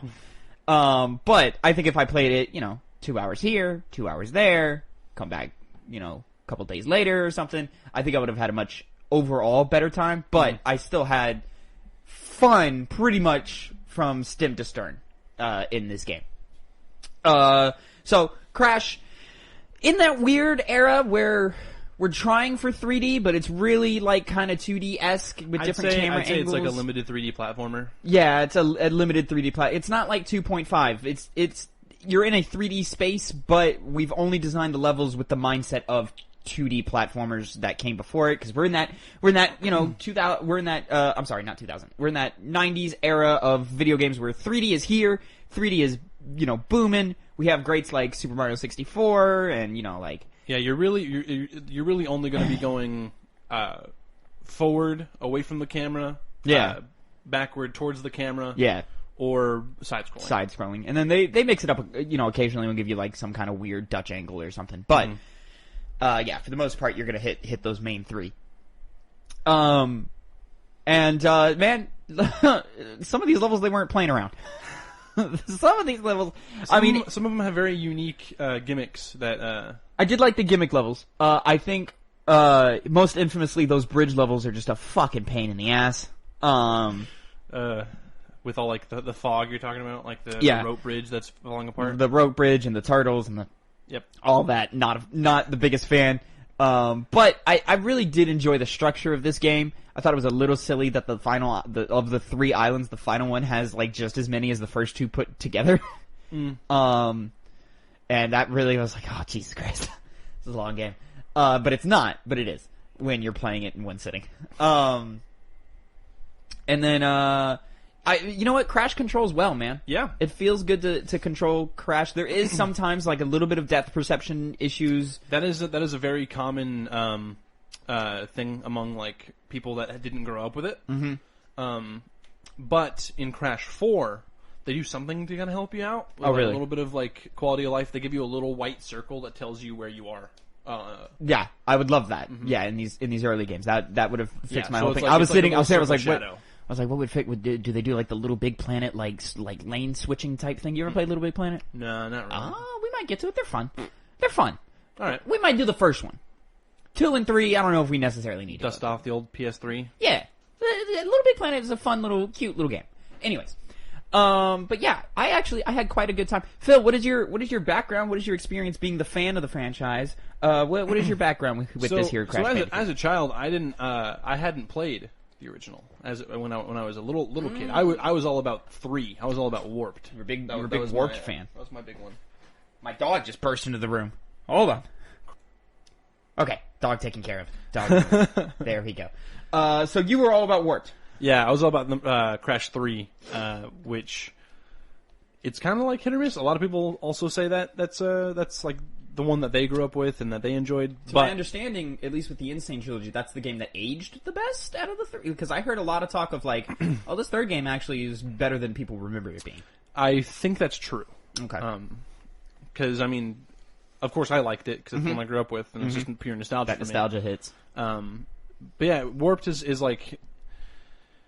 There's a lot more than just the typical like Crash running away from something or running towards something else or side scrolling. There's like more variety. There's like a couple different like vehicle kind of sections. There's like one where like he's on a speedboat, or it was like it's like a speedboat or like a jet ski. I think it's Coco on a jet ski, and there's one where Crash like flies a plane.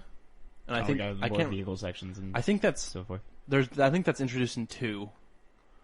Couldn't tell you. I'm more talking to myself. I'm not looking for help or whatever. But none of that is in this first game. It's all just pure platforming. There is one that sticks out to me the most from Crash Warp, just in my memory. For like me as a kid, I should say, there's a one where you're on like the Great Wall of China as Coco and you're riding a tiger. Oh, that's funny. Like jumping over shit, like the boar section in the first game. Oh, Jesus Christ! I forgot that even happened. Yeah. That only happened one time. There was only one in the first game. Weird. It's very weird. But no, yeah, you're on the little tiger. I can't remember what's the tiger's name. It's got a name. It's in Crash Team Racing. We'll get there, someday or something. It's something. I can't remember the. Ooh, we should play Crash Team Racing someday. I'd be down. That would be kind of fun. Anyways. So when did Crash 1 come into the picture?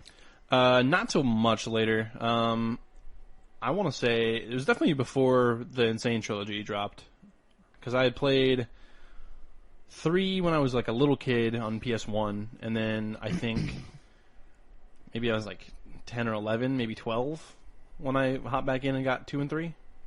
Okay. Oh, sorry, 1 and 2. 1 and 2. 10 and 12. Okay. All right. Yeah. So it came later. And then I played it again when it dropped in 2017. For sure. So where are you sitting? Where are you? Where am I saying? Where am I going with this? Where do you sit with this first game here? The first game, I think it's great. I mean, it's just the right amount of challenge.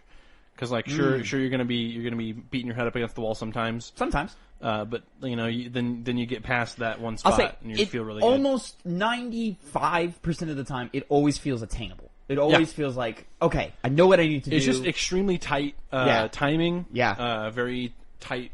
There's so many jumps that are specifically meant to be just attainable. Yeah. Like if you get it like just a split second too early, or at least they feel that way. Like the like barrier is lower than it feels, but it feels like, okay, I can just nail it. And then when you do nail it, it feels great. Yeah. And you almost always know exactly how far Crash can go, where he can jump. You usually have a pretty good idea of where you're going to land. Again, with some of the bridge levels where it's really tight, really small platforms that you can land that break away as soon as you land on them and stuff, and then like you're jumping on turtles and you get really high, and they try to give you a little bit of a shadow to figure out where you're going, but it's mixed results, I think, sometimes. So with Crash 1, it's literally just the running and jumping. Crash 2, they introduce like crouching and sliding. Oh, I would like. Oh, that sounds fun. I want some of that. You get like you can like crawl on all especially fours. in some of those final levels in what is his name, Dr. Cortex. In some of Cortex's levels with the red and blue tubes and stuff. Some of those levels, I was like, I'd really appreciate like some kind of like if I could slide under something, or if I could. There's a slide. There's a slide, and with that slide, you can do like a slide jump to give you like a little extra like momentum to go forward faster. And then there's a body slam because they introduced like heavy crates, which are like reinforced crates. Or whatever. We get some more crate action. You do like a body slam, and it like crashes down. Sure. I will say, most of what you're doing in this game is jumping, but they do have Crash's iconic spin move. To me, spin move never really felt perfect. Like it didn't feel great. You see, Tavin, that's because you're wrong, I guess, and because the spin is iconic and it's amazing every single time. It's partly with just how fragile Crash is. I feel like it's much safer to almost always hit the jump than it is to spin into him, because if you don't time the spin right. And the range the spin has is so short that if you don't time that right, you're gonna lose either, the little, what are the protection, Aku, the mask. Aku mask, or you're going to die. So I almost always would rather jump, and then where there's enemies where it's like you have to spin, those always presented like the most, not challenge, but it was the most nerves when engaging with those enemies. In Crash 4, they make the spin better to where if you use it 3 times, you get like a little boost forward. Okay. Crash 4? Yeah, Crash 4. Oh, okay. So if you do, it's kind of like an incentive to like get better at like just marathoning through a level to like complete a time trial. Got it. Because you kind of always just need to be hitting the spin 3 in like in rhythms of 3. It's like 1, 2, 3, and then usually there's like a jump after, and then 1, 2, 3, 1, 2, 3, just to like keep that momentum up and keep moving forward. It's phenomenal. I love Crash. I love the spin. I love the jump. Love it all. And I thoroughly enjoyed this first game, I'll say. Any other big? I mean, it is weird that they have one. The music was great in this. Music's incredible. It was always good. It stays that way. It stays incredible the entire series. In our playthrough, I was humming along with it all the fucking time. Of course, it did get quite annoying on levels that like we're stuck on for 20 minutes and 30 minutes, and then we're hearing the opening jingle 100 times, and it's like, all right, now this is just grating. But that happens with any type of music. My favorite soundtrack is from Warped. But, Warped. We've already talked about how Very nice. I like Warped. I think of games that we've played, I mean, platformers video games can really be made, like, make or break by the music, but I think platformers especially, like, you need to have that great music. I think this one has been, of the ones we've played on Hype, I think this one has had my favorite, of the platformers, this has been my favorite music. Over Sunshine? Yeah, I like it better than Sunshine. I think it's just because Sunshine I probably agree with that. I think Sunshine had fewer tracks.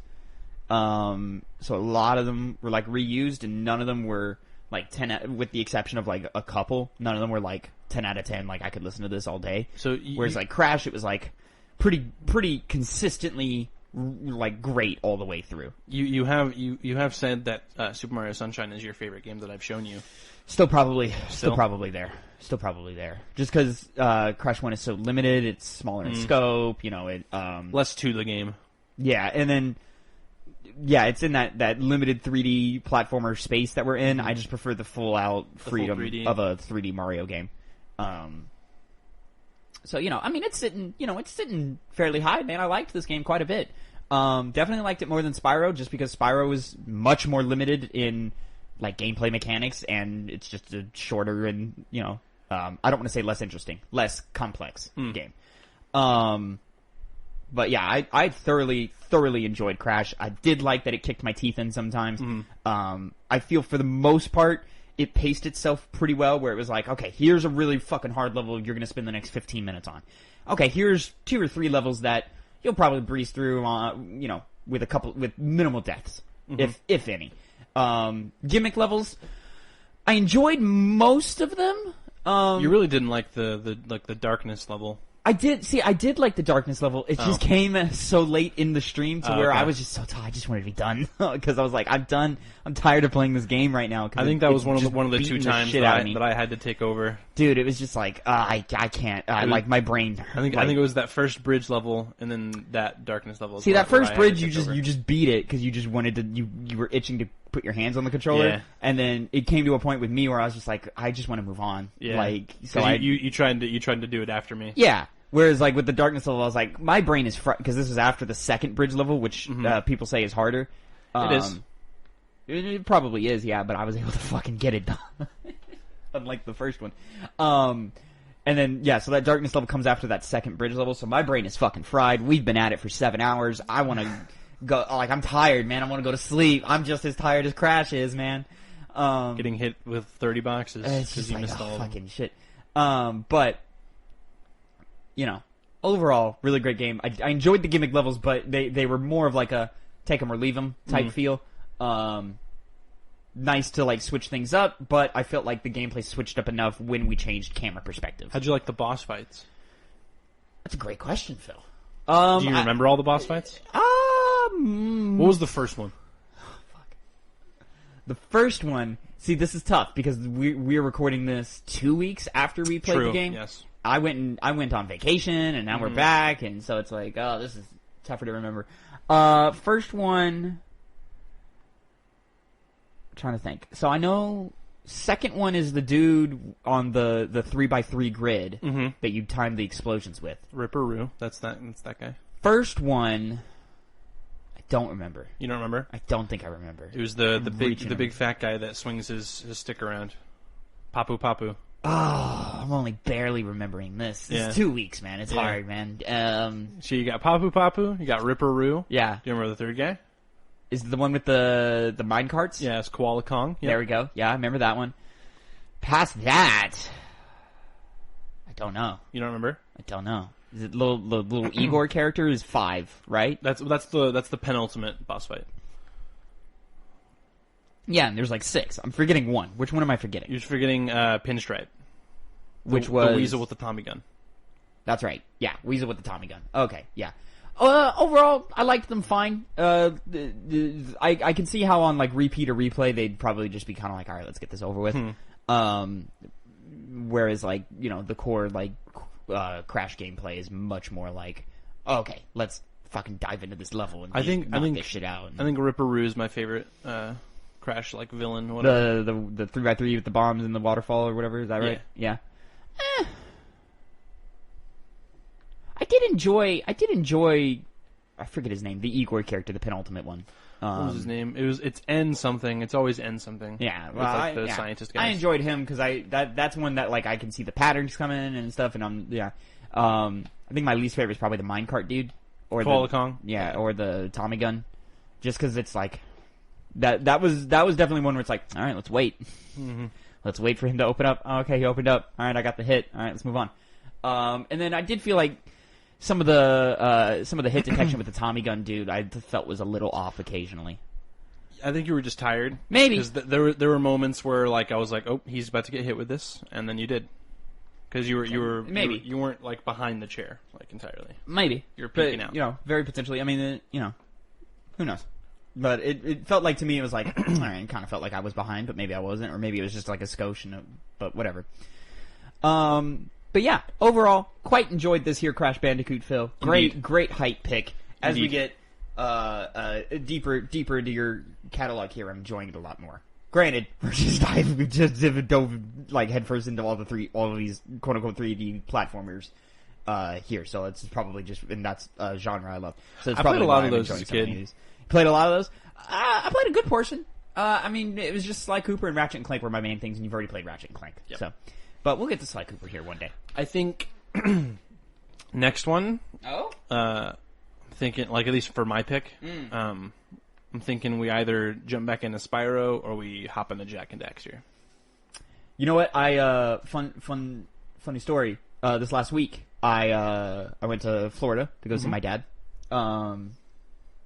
And I brought my PlayStation Vita with me because I had a hankering for some Metal Gear Solid. Because, Kind of Funny enough, some of the guys on Kind of Funny who had never played Metal Gear Solid, they're doing a live playthrough of the first game right now, and they're uploading it. It put me in the mood. Which is also why I started editing and uploading, because I was like, oh, let me get this story out. Playthrough, yeah. And it's funny where like you had difficulties and they're just fucking breezing right through it, and then there's like other points where they're like, fuck man, how do I fucking do this? And you were like, I got it, this is no big deal. Psycho Mantis is a fucking pushover. Okay. I beat him in 2 attempts. So I pulled up my Vita, loaded up the Metal Gears or whatever, but on my main screen, I guess just from whenever I bought it and installed it, the Jak and Daxter collection was on it. And I almost clicked on it just to like be like, maybe I'll do but then I was like, oh wait, no. This is one Phil wants. I know Phil wants this one. Yes. So I was like, no, never mind. Let me just stick with Metal Gear for right now. Yes. We will play it. We will play it. Very exciting times. Very exciting stuff. Phil. Yeah.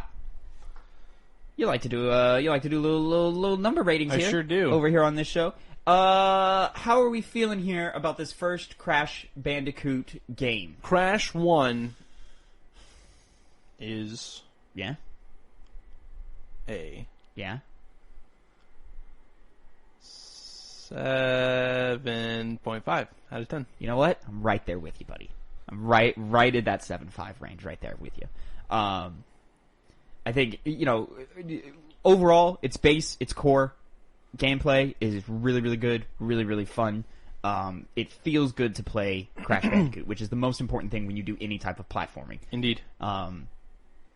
And yeah, like it doesn't have like a story like later 3D platformers like Ratchet and Clank or whatever would have, like in the sense of like one that matters.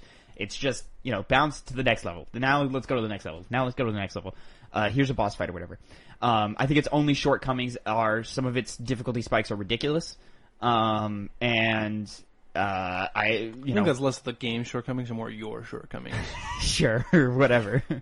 And then also, I don't love the spin move, as iconic as it is, but I don't hate the spin move. So like, and then other than that, it's just a matter of like some of these boss fights are just kind of whatever to me, and then some of the gimmick levels, you know, take them or leave them. But I think overall, I think its pacing is really, really, really well done, which is super important. You can't have 4 back-to-back fuck you in the ass, you know, levels, and then, you know, the rest of the game is easy street.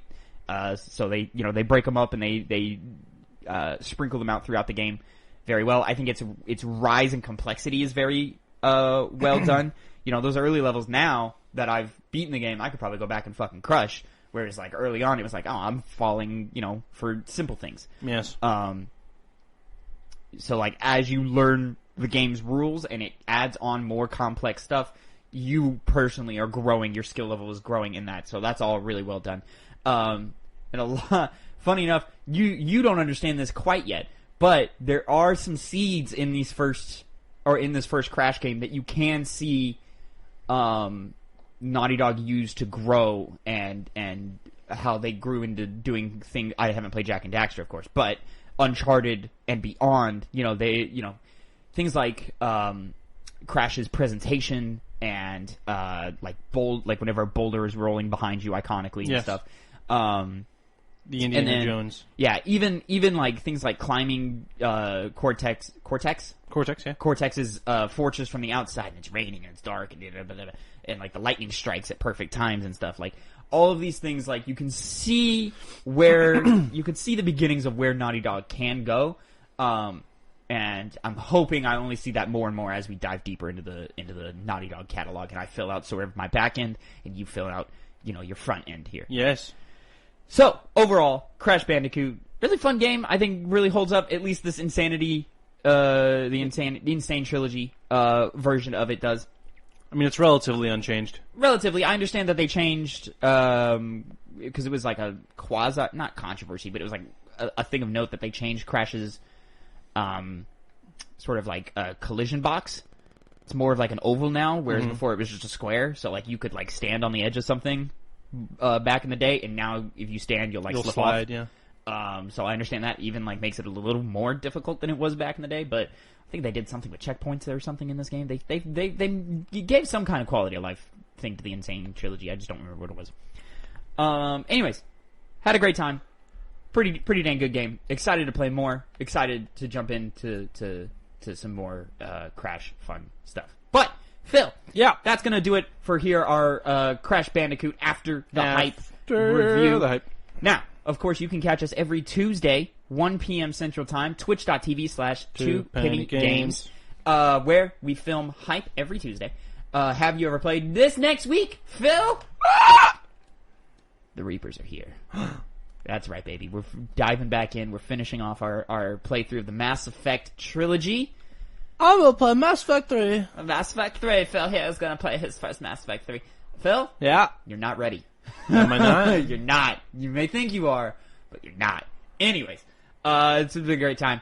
Hope to see you there. If you're listening from the podcast, thank you so much for listening through all the way here. If you're listening to the standalone version that comes out on Tuesday, go check out the podcast every Monday, 8 a.m. Central Time. We talk about, video game news and stuff. It's a lot of fun. It's going to be less fun this week as we talk about, some of this, coincidentally, all this Activision stuff that's happening right now. However, Activision Blizzard, yeah. I mean, tomato.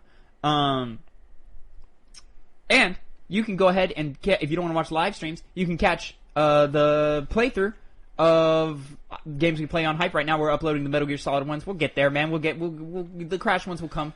Eventually. 6 months ago. I mean, but we're getting through. We're gonna get through them fast. Okay, is the thing. And like any week like this last week that we skip a hype, like the catch up is gonna be insane. Okay. So it'll catch up. Now I actually think it's okay because we've put it in a way to where like we've given ourselves enough like headway time that we're like if something happens and like we can't record for 2 weeks, we're gonna be fine. Okay. No, stuff like that. Anyways, that's going to be it. Thank you so much for listening. Podcast is over at youtube.com/2pennygamescast, excuse me. But you can also find it Spotify, SoundCloud, Apple Podcasts, Google Podcasts. It's all those great podcast services. Until next time, thank you so much for listening. And Phil! Yeah. Say goodbye to the people. Goodbye.